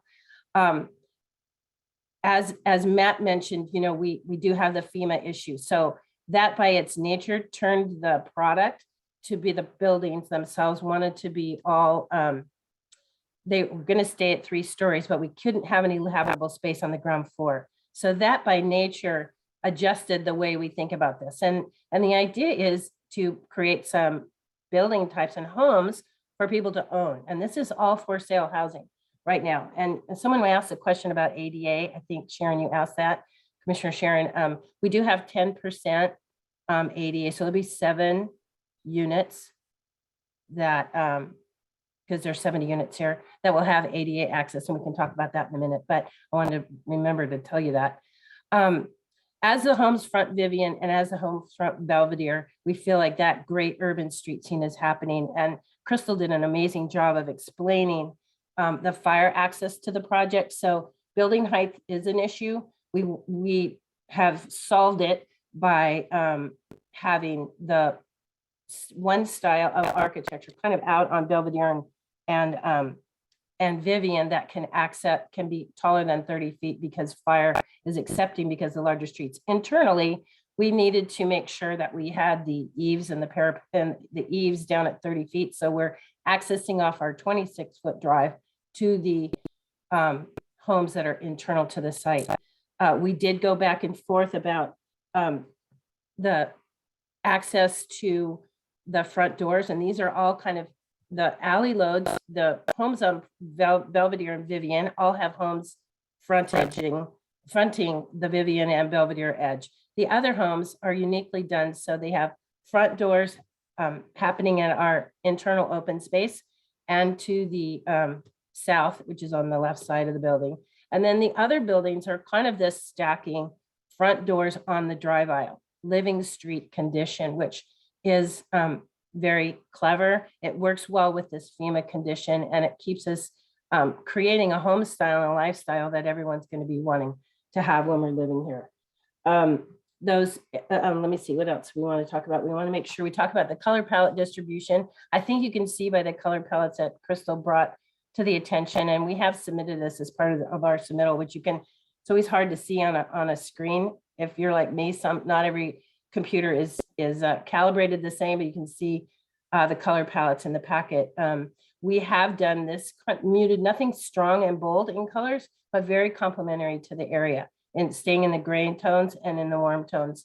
We feel like the distribution is going to work well with the color palettes. And as there has been a question about the open space and the distribution of that open space, from the previous plan that we had originally, this open space has enlarged a little. And just by nature of the site, this is only 2.4 acres. This activity really, that open space is a piece of this, and we kind of see this as an outdoor living room, but truly the amenity for this community is the city, is its context, and to be able to have that urban nature. We'll have the small living room area in that open space. And then actually on the left side of the plan, which is technically the south, there is some open space there and some sprinkled open space at Belvedere. So we think that this combination of providing 70 homes, new homes for sale in the Canal District here in San Rafael is something that I think you've been waiting for. And we've tried to make the adjustments revision wise to the site plan that was inherited that actually works. And we think has hit all the buttons, the fire, the FEMA, the relocation of the circulation for the at entrance to the project. And we're kind of excited about it. I think I've hit all of things. If you have any questions, we'll hit that in the Q&A. Thank you. Thank you, Denise. Does the board have any questions of the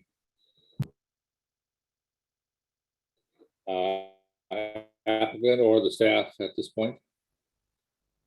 Any questions? Sharon?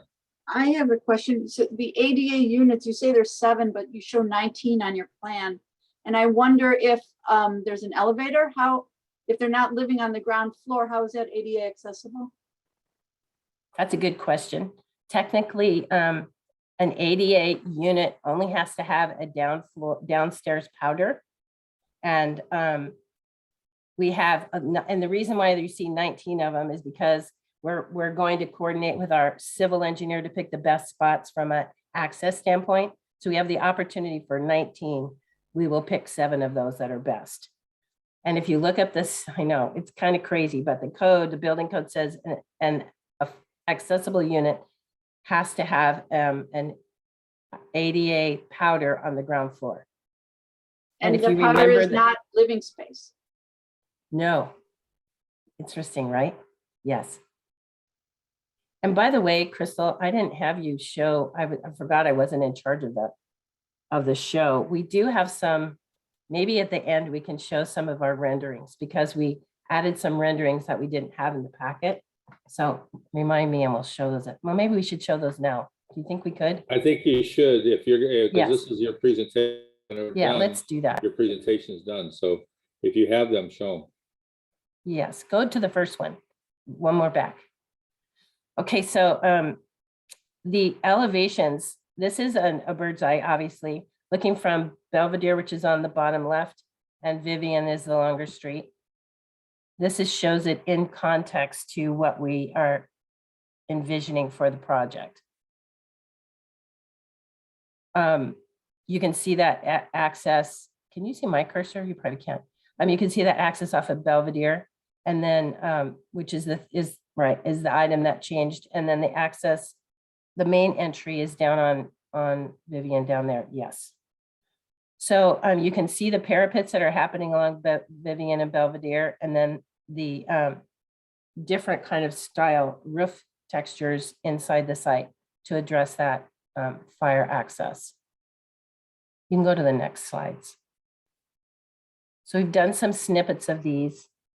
Again, this is that corner of Belvedere and Vivian.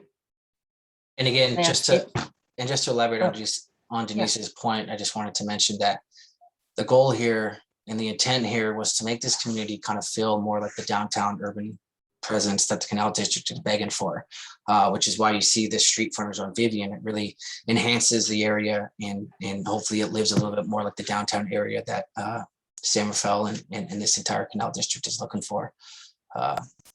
That's just to piggyback to what Denise was saying as far as the articulation on the outside exterior elevations that you guys are seeing in front of you right now. Right, and I also think that goes to that street presence, right? That you're going to be more on the street to have the architecture frame. Can we go to the next one, Crystal?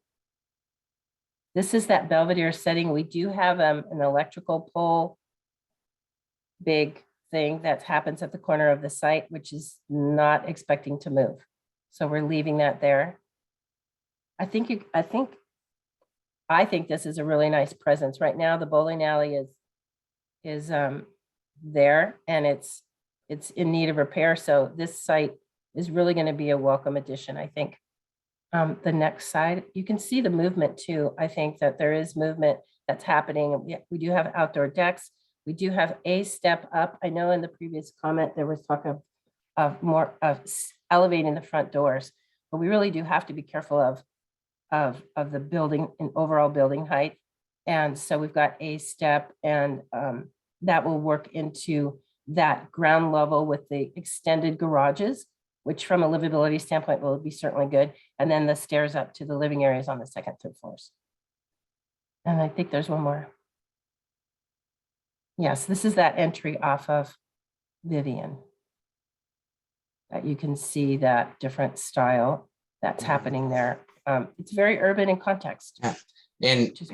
And again, Denise, just to piggyback that, with the step up to the front doors, as the civil drawings and the grading plannings are finalized, as we've submitted 3 separate times, I know we don't have them here in the elevations, but there may be a step or two that you guys don't see. And as far as the livability, with all the front doors on Vivian, it's a very welcoming feeling. Instead of internalizing the project and making its own self, internalizing it and putting walls on the outside, we really wanted to open up and kind of use it as a beacon of future developments down here in this district to allow more for sale housing that is welcoming to passerbys, welcoming to people driving by, and allows the future residents the ability to walk out their front door and go walk down the street to grab a cup of coffee or whatever they need be. We have bike parking spots throughout the community to really influence the whole walkability aspect of what this community is going to offer this entire Canal District as a whole.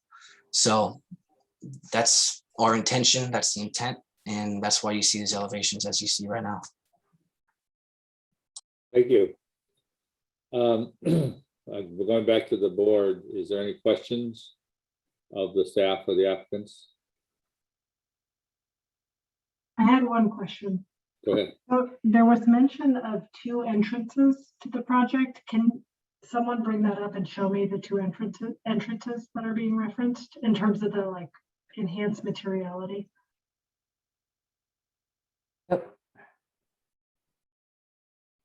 So if you can, yeah, if you can see the one just for purposes of viewing our screens, the one on the northwest here that Crystal is pointing out with the enhanced pavers on the northwest side of the property, that is entrance 1.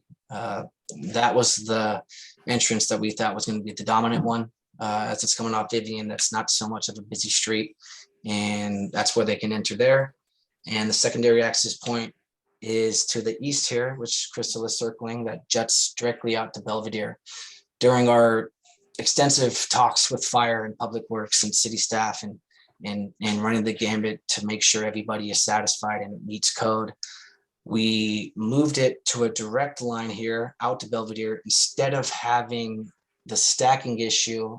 You can't see my cursor here, but that our second, there you go, Crystal's, our secondary access point was initially designed there.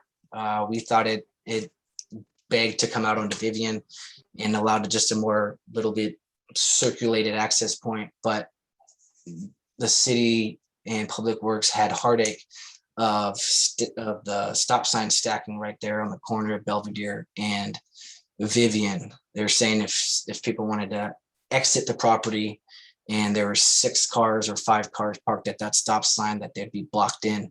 So through a lot of conversations with the city and back and forth and just trying to figure out how we can make this work, it was our collaborative decision to put the secondary access point straight up to Belvedere, which allows fire an easier access point and allows the residents just a quick in, quick out. And then you can access the site now on 2 streets instead of just 1.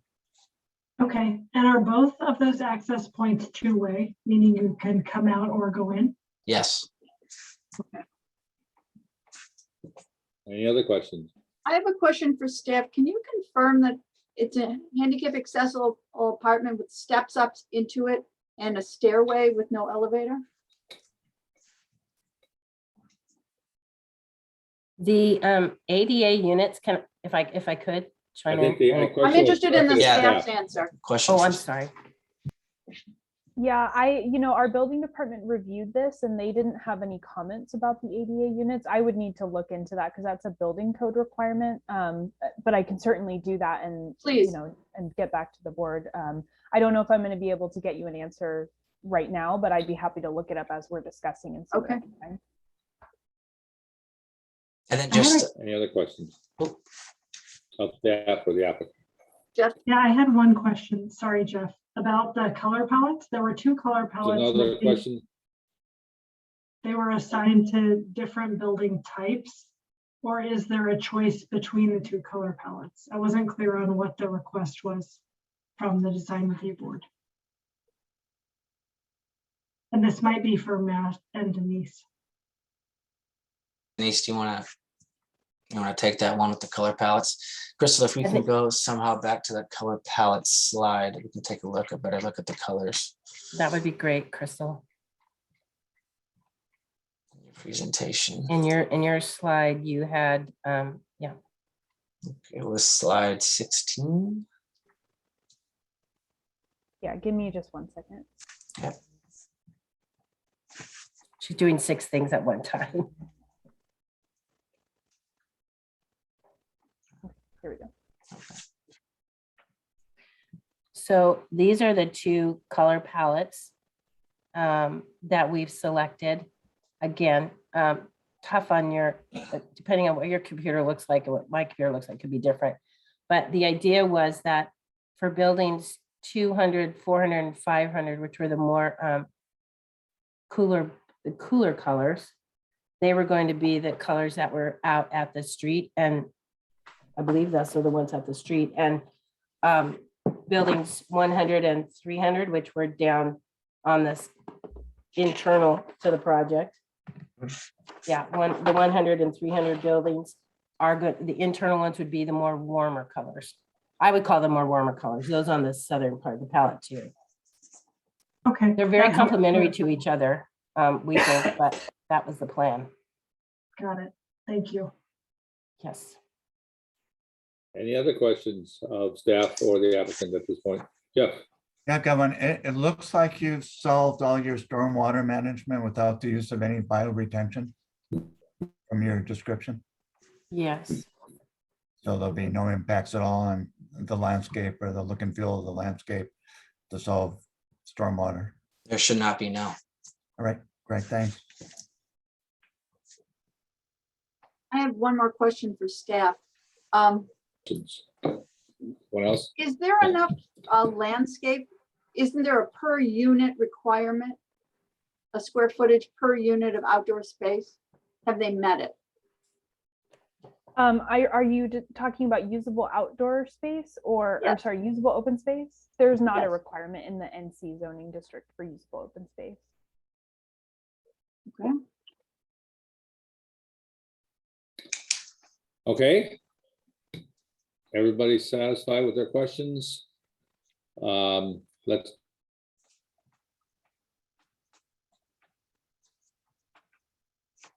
See if there's any. Leslie, do you see anyone wishing to comment? Yes, we have so far 2 emails. And again, if you wish to comment on this. Leslie, can you hear me? Yeah, can you not hear me? We- Hello? Yeah, we can hear you, You Leslie. can hear? Okay, I think somehow Chair Paul and I are having audio issues. Anyway, if you would, we have 2 emails on this. And if there's anyone else in attendance who wishes to comment, please send an email to planning public comment, one word, at cityofsanrafael.org. The first comment is from Kiki Laporta. Says, hello, Design Review. Thank you for your dedication to the city of San Rafael. I am commenting tonight on behalf of Sustainable San Rafael. Here are some points for consideration in your deliberations regarding this redevelopment/housing project. Sustainable San Rafael is generally concerned about sea level rise in this area, and that proper and forward-looking design and engineering are uppermost in your minds in terms of sea level rise and the context and neighborhood surrounding of this proposed development. The canal community is desperately in need of new housing. The developer has already requested waivers. We would ask that the city consider whether further exactions may be made in terms of creating additional affordable units. The city requires a raised foundation using their SLR calculations. The new homeward bound building in the canal is being built in line with those DPW requirements. These new units are over parking, is that right? Excuse me. Not the best pedestrian design, but it's appropriate in this location. We ask that you keep in mind that in the canal, for many residents, their vehicle may be their greatest asset. In the event of inundation, cars in the flood zone will be ruined. We ask that the city consider ways to afford safe parking locations for all cars in the canal in advance of flooding events, not just the cars associated with this development. Additional points. The project points to the need for the city to rapidly undertake the comprehensive canal and sea level rise study it has proposed to assure that housing built today will not be flooded tomorrow. Second point, what are the required SLR adaptations contained in this design? Elevated first floors, parking only on first floors. How can these be integrated into the best design possible? How can such adaptations be handled better in this and future developments? Are code adjustments needed? Will ground floor parking be protected from coming inundation? Third point, can't we get more affordable units here? In addition to the required 10%, can't another 10% be permanently dedicated for moderate income households, which would have little impact on the developer's pro forma given income levels in Marin? Can't the exceptions that the developer is requesting be conditioned on securing these additional moderate income units? Has the city's new housing specialist reviewed the development to suggest how additional affordable units may be leveraged? Again, sensitivity to the neighborhood and community needs is necessary in order to create and maintain trust with the canal residents. Additional affordable units would go a long way to create goodwill and support. Thank you for your consideration, Kiki Laporta. Thank you, Kiki. And we have, Is there any other public comment? yeah, we have one more from Jerry Di Pietro. And he just says, question, please, where is the guest parking and is it adequate for 70 units? And that is all we have from the public comment.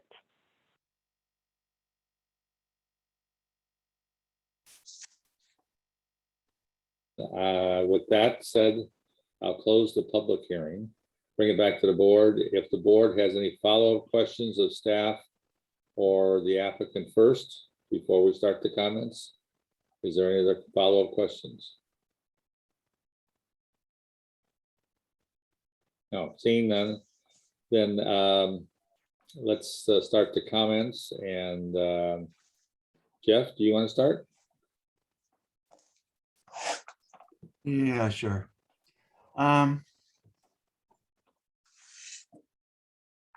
I mean, I think in a lot of ways, this project kind of checks all the boxes, and I'll let the architects do the heavy lifting here, but I find the architecture interesting. You know, I like the colors that's been chosen. I like the way the buildings have been broken up into multiple units. The landscape also checks the box for 10% minimum, but I'm actually pretty disappointed with the landscape, with the exception of the plant palette, which I think is fine.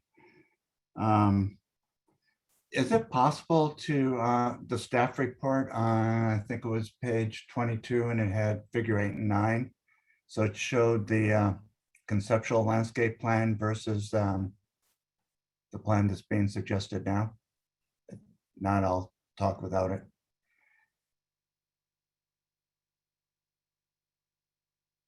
There we go. So I actually like the conceptual plan quite a lot. I think it was a pretty vibrant streetscape. There were a lot of street trees. There was trees internal to the site. There was a centrally located, the common open space that was full of amenities, including a children's playground, from what I can tell. These are 2 and 3 bedroom units. I think it's logical to expect some children to be living in this area. You know, we've lost the trees that are on the south side of the property that are softening this project from the motel and some of the light industrial. And this one in the conceptual, it's also larger. It's also centrally located to the site, as opposed to the other one being pushed more towards the front of the site.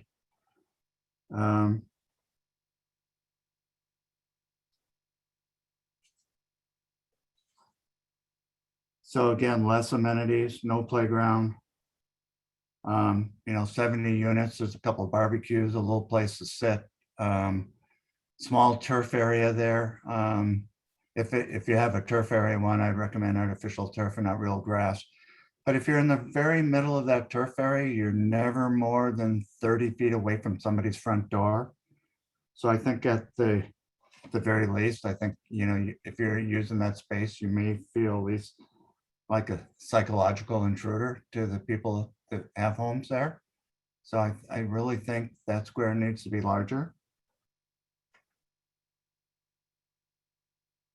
And, you know, and some of the landscape is concentrated in the southwest and southeast corners. You know, that helps meet and exceed the 10% landscaping, but I don't think landscaping in that area brings much value to the project. And I would rather see that that percentage of landscape be someplace else on the site, perhaps adding to the square being larger, for example. And those are my comments. Thank you, Jeff. Sarah, would you give us your comments? Sure. So, I mean, I agree with Jeff that in looking at the site plan, it seems like the area of open space has been decreased. That's why I was asking about the, you know, without decreasing the number of units, can an increase in vertical height allow for more open space at ground level? Because it appears that the amenity of open area or landscaped area at the ground plane has been reduced. And I think that's unfortunate for the number of families that would be in this development. I was excited to see that in the unit mix, there's a large number of 2 and 3 bedroom units, which really speaks to that kind of family component, which I think is, you know, needed and is desired. And I think that's exciting. But in this kind of, you know, very hardscaped area, that softscape is going to be at a premium. So I wonder if there's in exchange in some way to get more of that at-grade amenity space. Let's see.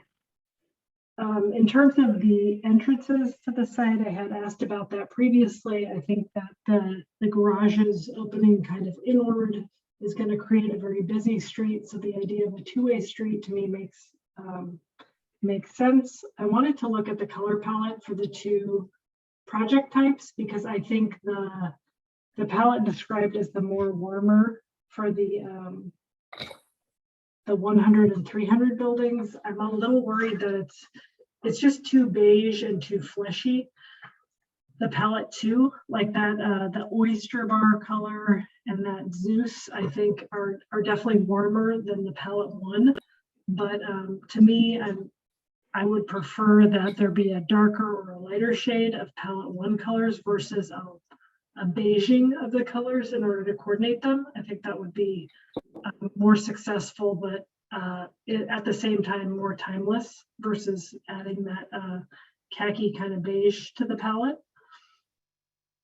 I think the rest of the colors, are pretty similar between the two palettes. I think the green and the burgundy are totally fine, but that body color 2 and body color 3 of palette 2, I would like to see revised.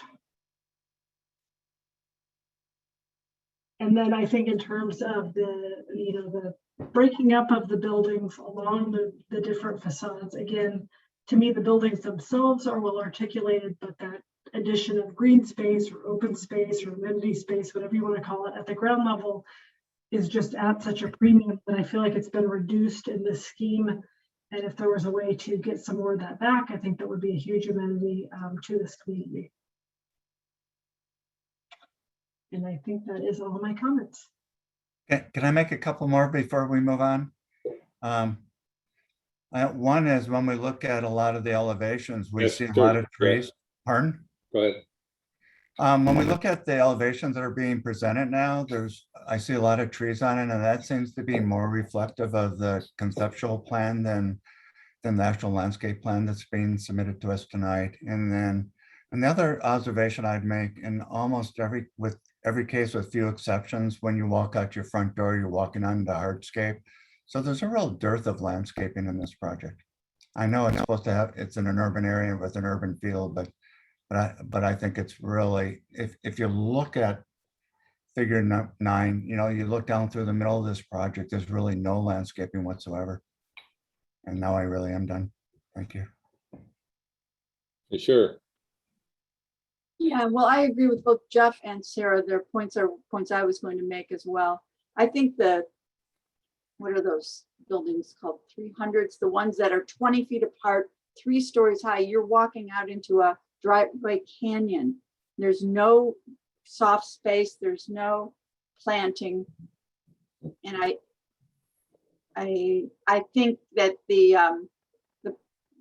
open space has to be better organized, and it has to be more fairly distributed. And there has to be, I hear that the client keeps saying urban, but urban doesn't mean this. Urban means there's a street life, and what this is a driveway life. Yeah, the building 300s, that'll be, you're 20 feet away from another with cars in between. And so when your kid walks out, you're in the driveway. Also, I do not believe that these are handicap accessible units. I have commercial experience with handicap accessible units. I haven't done a project like this. I'd have to look up the code. Anyone who's done a commercial project knows that can't possibly be.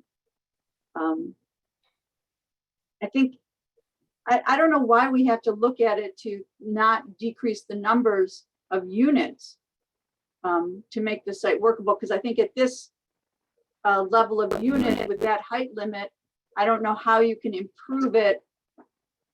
We're giving them bonuses, but the bonus has to make a good site plan. So I guess that's my comments. Thank you, Sharon. Well, I would have to agree with everything that's been said too. I was, actually, I like the original conceptual site plan better than this one. I think we really, Jeff really said it, that there's a real dearth of landscaping, and the landscaping that is presented is not of benefit to anyone. I mean, much of the landscaping is at the back end of some of those units against the property line as a 5-foot setback, and there's no real orientation of the building itself. That is a dead wall, basically, where the utilities and the bathrooms are. No one's going to be enjoying that, and it's probably not going to be maintained very well either because of that. So the previous conceptual site plan had 3 areas. So like Jeff said, the central area was central. I mean, the larger area was central to everyone. And then the 2 smaller areas were kind of evenly distributed. So then everybody at least had an opportunity to experience some of that open space. Pushing the houses closer to the street, I don't think helps either. You know, this is kind of an odd project in that it's a residential project in an industrial area. And it's got kind of, quite frankly, I like the architectural design. I have a couple of issues with some of the end walls are not very well articulated, but I think that's partly because they were put up against the property line, so they thought nobody would see them, so why bother with them? But the architecture, I don't think, can save this project here. It's the site plan that really is important, and it's a kind of a mean site plan right now, as everyone has pointed out. There's 20-foot separations in some cases between the buildings where it's all driveway, it's all concrete. There's no landscape. I mean, maybe there might be some place to put a planter here or there, but that's minimal. And it reminds me actually of projects that I've seen like in the San Fernando Valley, where a lot of these projects have gone up in years gone by, where they were just built for density and not real livability. And I don't think that's what's called for here. Quite frankly, it seems like this project may stick out quite a lot in this industrial area. I would almost expect more of an industrial aesthetic to happen in this building. And I even thought, this is just a random thought, but it almost seems like, given the fact that we've got this flood plain issue, we've got the accessible units, which I don't think any of these are accessible. Even if you could get in them, the bathrooms are not accessible. So I'm not sure how that works, but it almost seems like this should be more like an industrial loft building over a garage podium that you would drive in, and then that garage, if it floods, no problem. I know that some of the public said, well, these people depend on their cars, but that's an issue that has to be addressed differently, because if there's a big flood, the units to be flooded, they would have an industrial building. I could even support another story if it made a better site plan. They could make a smaller building going up another floor, put in an elevator in, and have more open space. And that open space could be enjoyed by both the residents, but also the other occupants in the neighborhood. Even if they can't get into that open space, they can enjoy it just from the point of view of landscaping and trees and then separation between buildings.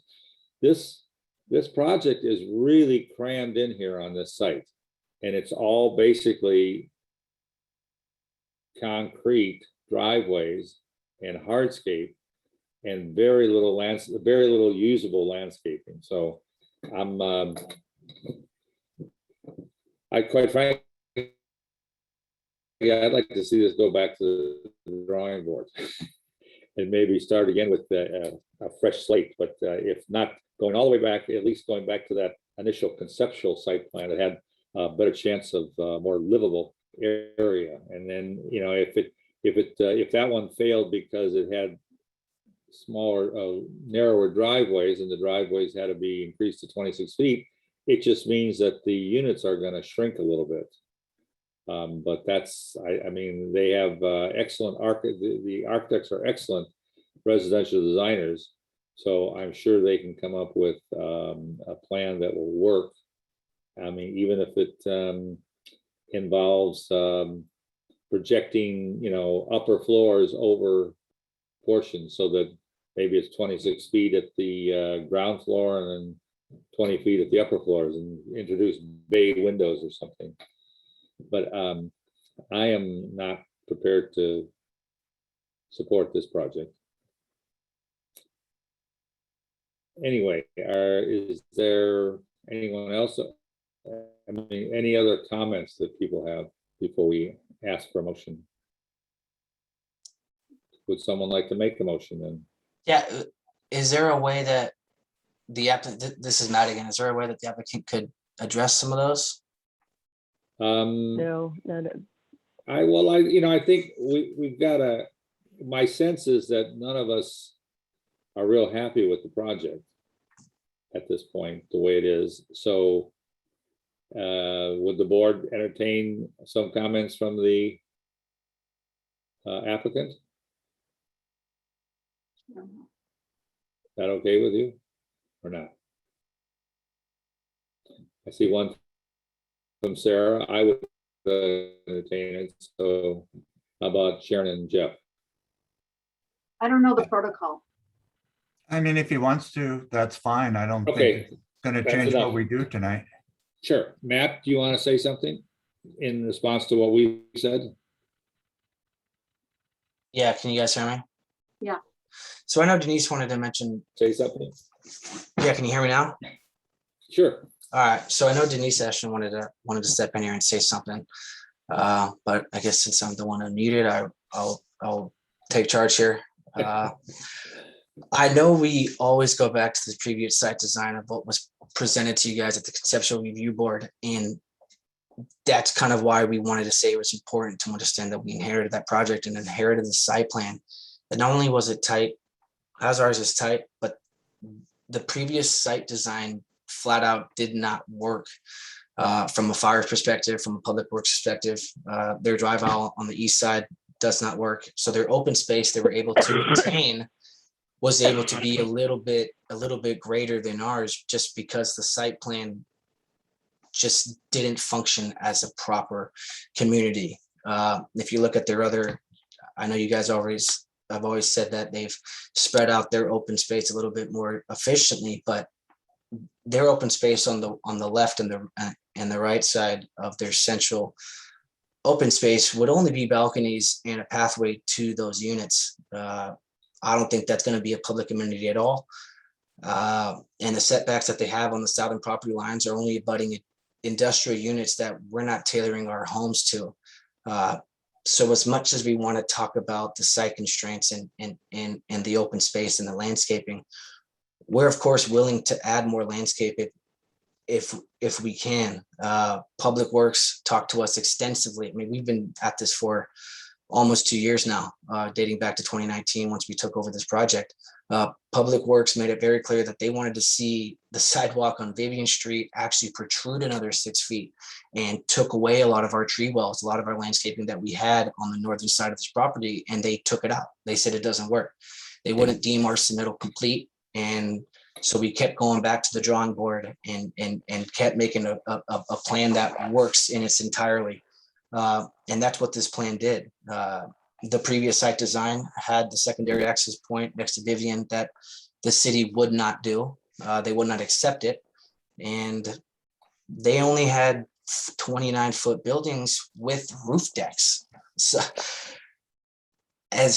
if we want to talk about open space, because they had the 25,000 square feet of what Crystal has mentioned, that was all assuming that these had roof decks to these already unworkable homes that they have built or planned for. Not to mention the 20-foot drive aisle in the middle of their property that fire will flat out not accept. They rejected, because that's the first plan that we went into.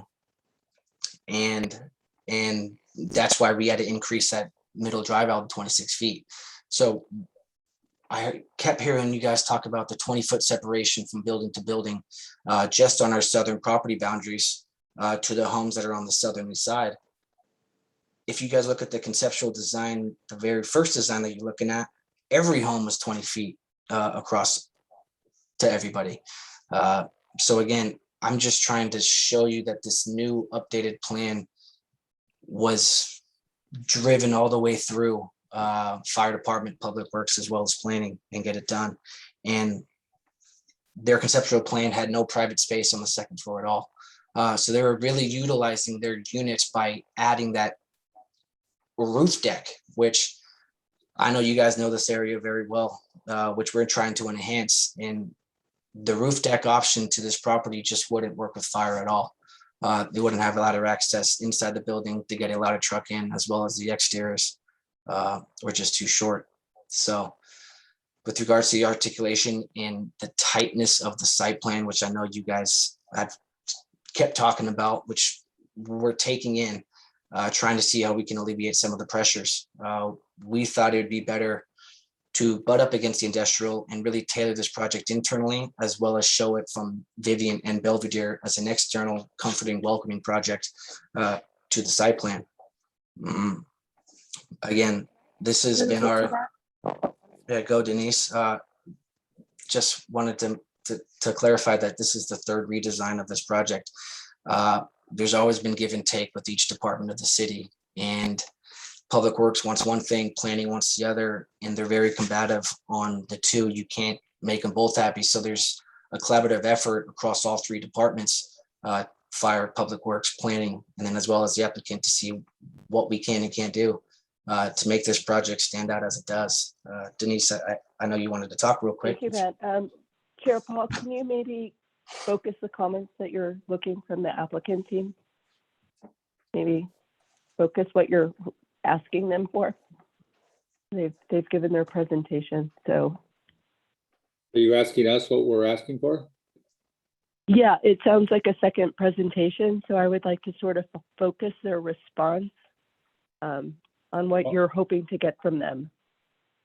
I think what I heard was that most of the comments were centered around the site design and the lack of usable landscaping or landscaping in areas that would enhance the community, both on site and around the site. Is that correct? Does everybody agree with that, or? Yeah. You know, and so if that means that, I guess what that might mean is either the size of the units get a little smaller to allow for a little more area devoted to open space, landscaping, or whatever, or maybe the number of units drops a little bit. You know, I think one of the problems is that you chose to create this 26-foot long roadway in the middle of the project to access all these things.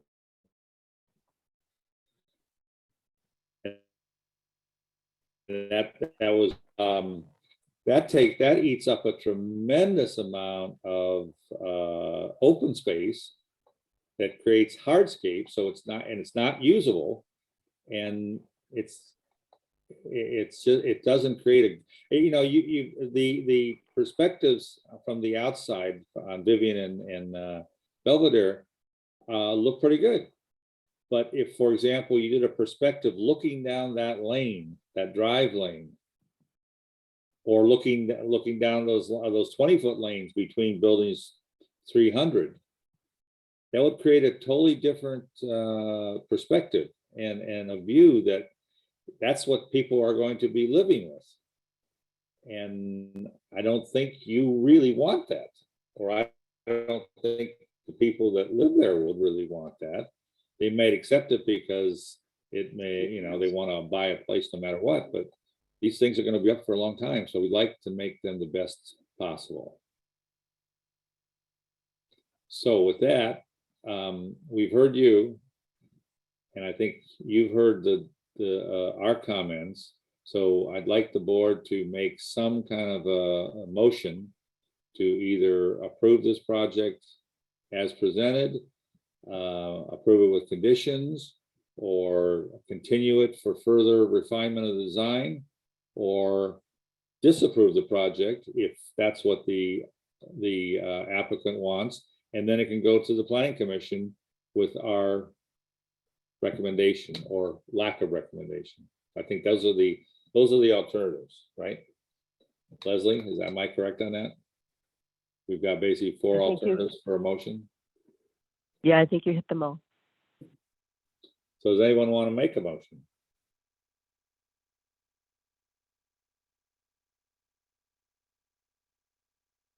Anyone? I move we recommend we continue this project, allow the applicant to respond to the board's comments. Is there a second to that motion? Sharon Kowalski, I can second that. Okay. Then is there any discussion on that motion? Oh, I'm sorry, does that mean that we would see it again or would go to planning with our recommendations? No, it would mean that we see it again. We're asking for a continuance of this DRB meeting in order for them to listen and assess our comments and try and make some kind of a modification that would address those comments. And then when it comes back to us, we would either be okay with those comments and we would then make a motion to approve the project as is, or I mean, as revised, or if there were some minor tweaks to it, we might say we'll approve it with these conditions that, maybe there's no palm trees or something like that in there. So that it's very easy for them not to have to come back to us. If we continue this project and the applicants are either unable or unwilling to address the issues adequately, then we have the option of just recommending disapproval. And then it will go to the planning commission anyway. And if the planning commission likes the project the way it is, they would approve it and we'd never see it again. Is that correct, Leslie? That's correct. So the motion is to continue this project to give the applicant the chance to address our comments, come back at a future date, and when they feel that they've addressed them, and then we will review it again. So Okay. Leslie, would you make a roll call on that vote? Yes, so the motion was Kent and the second was Kowalski. Yes. Board Member Kent, Aye. Board Member Kowalski, Aye. Vice Chair Reggie. Nay, Was that a nay? Nay. nay, yes, Nay. Like a no, right? Sorry. correct. Okay. And Chair Paul. Aye. So that motion carries 3-1 that we will continue this project review to a date uncertain. And what will happen is the applicant will work with the planning department to address our comments. And when they're ready, they will reschedule for our next design, well, whatever next design review board meeting they can meet, right? Okay. All right, thank you for coming. We're going to move on to our next item, which I think is the director's report. Okay, well, thank you, Correct. guys. This is the applicant. We appreciate the time. We appreciate you guys' input, and we will definitely tackle these problems head on and come back to you with better, more landscape product. So thank you, Leslie, and thanks everyone. All right. Great. Thank you. I appreciate Thank it. Director report. All right, so I don't have a full director's report today. So I just want to give you a little update. The city council agenda for dates for 2022 will be set, I think, next week. And we kind of base the both the planning commission and the DRB dates based on those dates and when there's holidays. I will let you know that there will not be a meeting in 2 weeks.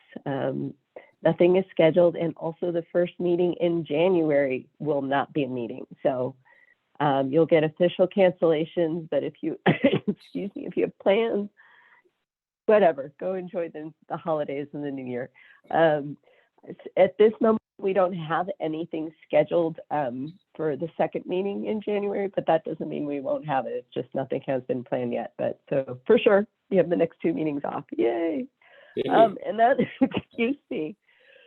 So yeah, thank you for bearing through this different format of a meeting. I think we'll hopefully be back to regular public comment at our next meeting. We've done some, as you can tell, we started the meeting, we changed passwords, and I think we'll be set from now on back to normal. But thank you. And I think board member Kent, you might have had an issue because we had a log off and re-sign on, and maybe somehow you got lost. You joined the wrong part. So thank you for your tenacity in attending. Yeah, awesome. We're glad that you made and it. I just have to, yeah, and I just have to say that's the way you have a black background. It makes you look like a painting. It's really nice. It does. Yeah. I'll have to figure out how to do that lighting. So anyway, so thank you. That's all I have. Okay. Are there any board communications at this time? I have a couple. One, I'd first of all like to wish everybody happy holidays, happy new year. So I hope everybody has a good time doing whatever they're doing or not doing. Something I wanted to discuss and chewing on, and just something to think about is I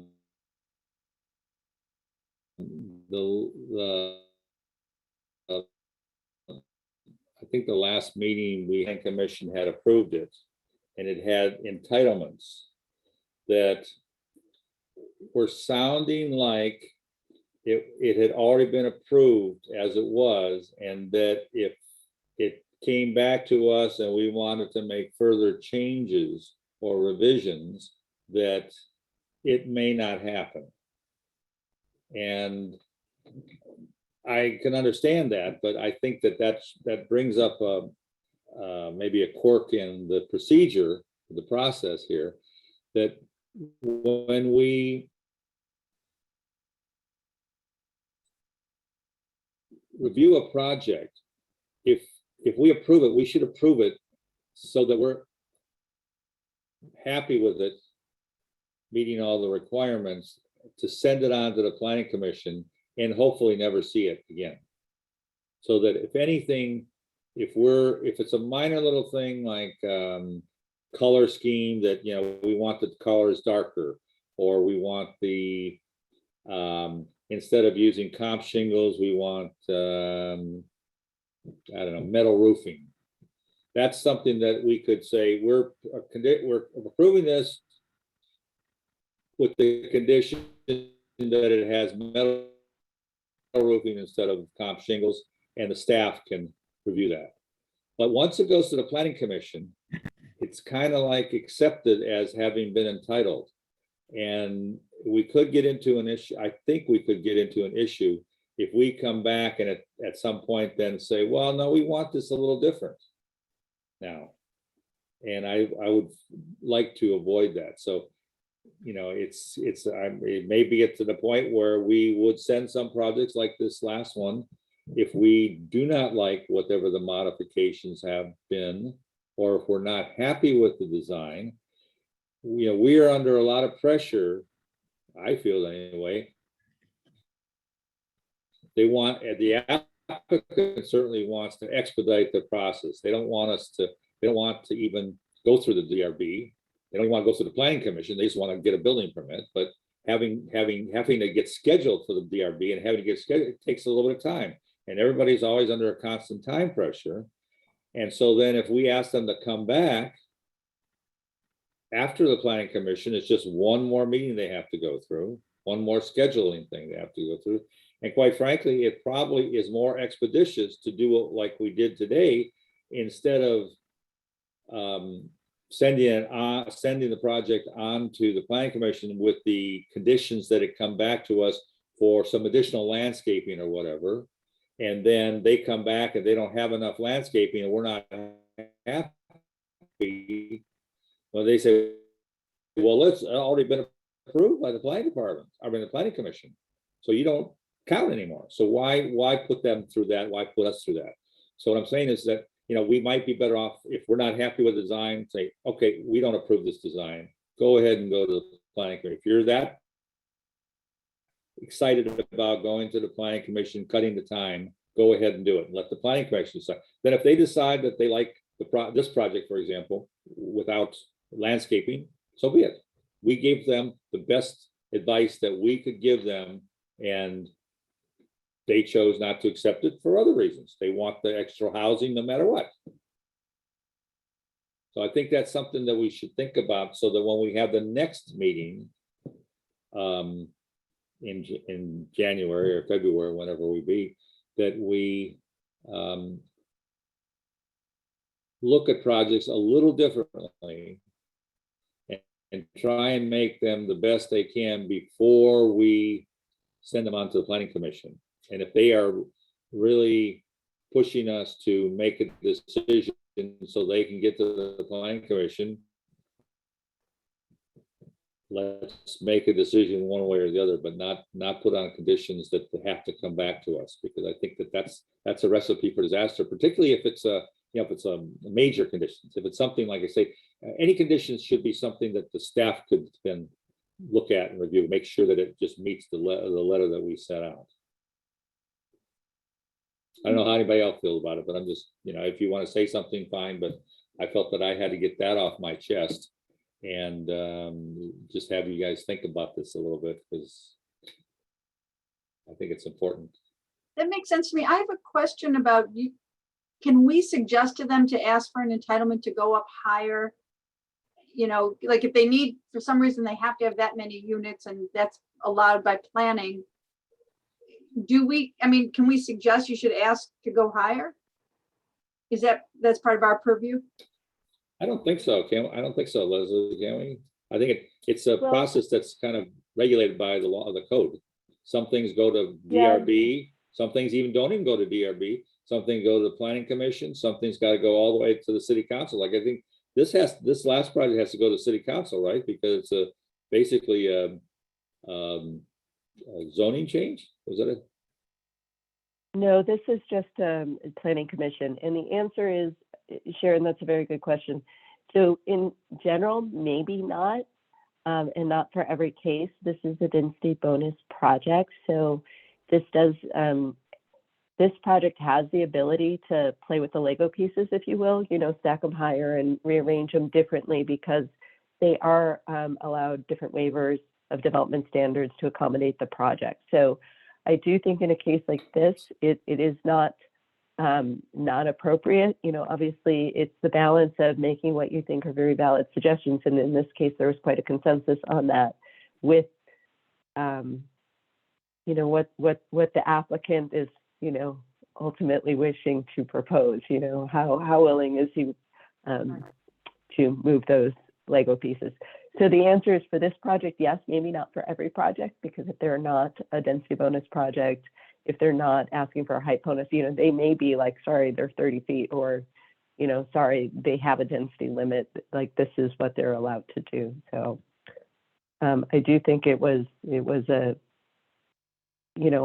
maybe not completely out of the box, but it was an out of the box suggestion that could meet what you all were looking for. So I do think it was appropriate.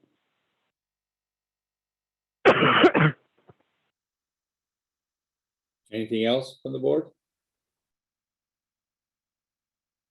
Get well, Leslie. Thank you. Sorry you Thank had to go you. through all this. I thought I Steve was know, gonna so take for- over for you. And then- He was going to, but then with all the Zoom bombing, it was easier to do it. But so if any of you did go to the commissioner shingding today, I don't know if you did. Why did, yeah, Um, where was everybody? You missed a I was, huge, a I huge was looking forward to lobster it, and but I- caviar and champagne. Are you yeah, I kidding guess me? I almost didn't No, make I this guess it's- meeting. just How come apologies. how to come you they then, have to Paul. schedule it the same night we have a meeting year after year after I year? know. I think that, that's why they scheduled it from 4 to 6, so they make sure that we could get here by 7. Yeah, but you still have Yeah. to behave yourself. Yeah, I had to cut off at 1 bottle of champagne and like only about, I don't know, a quarter pound of caviar. That's a lot of self-discipline. Anyway, everyone have a great holiday season. And if you have Yeah, any questions, feel you free too. to contact All of me. you. I'm around. Okay. I have Take care. Bye-bye.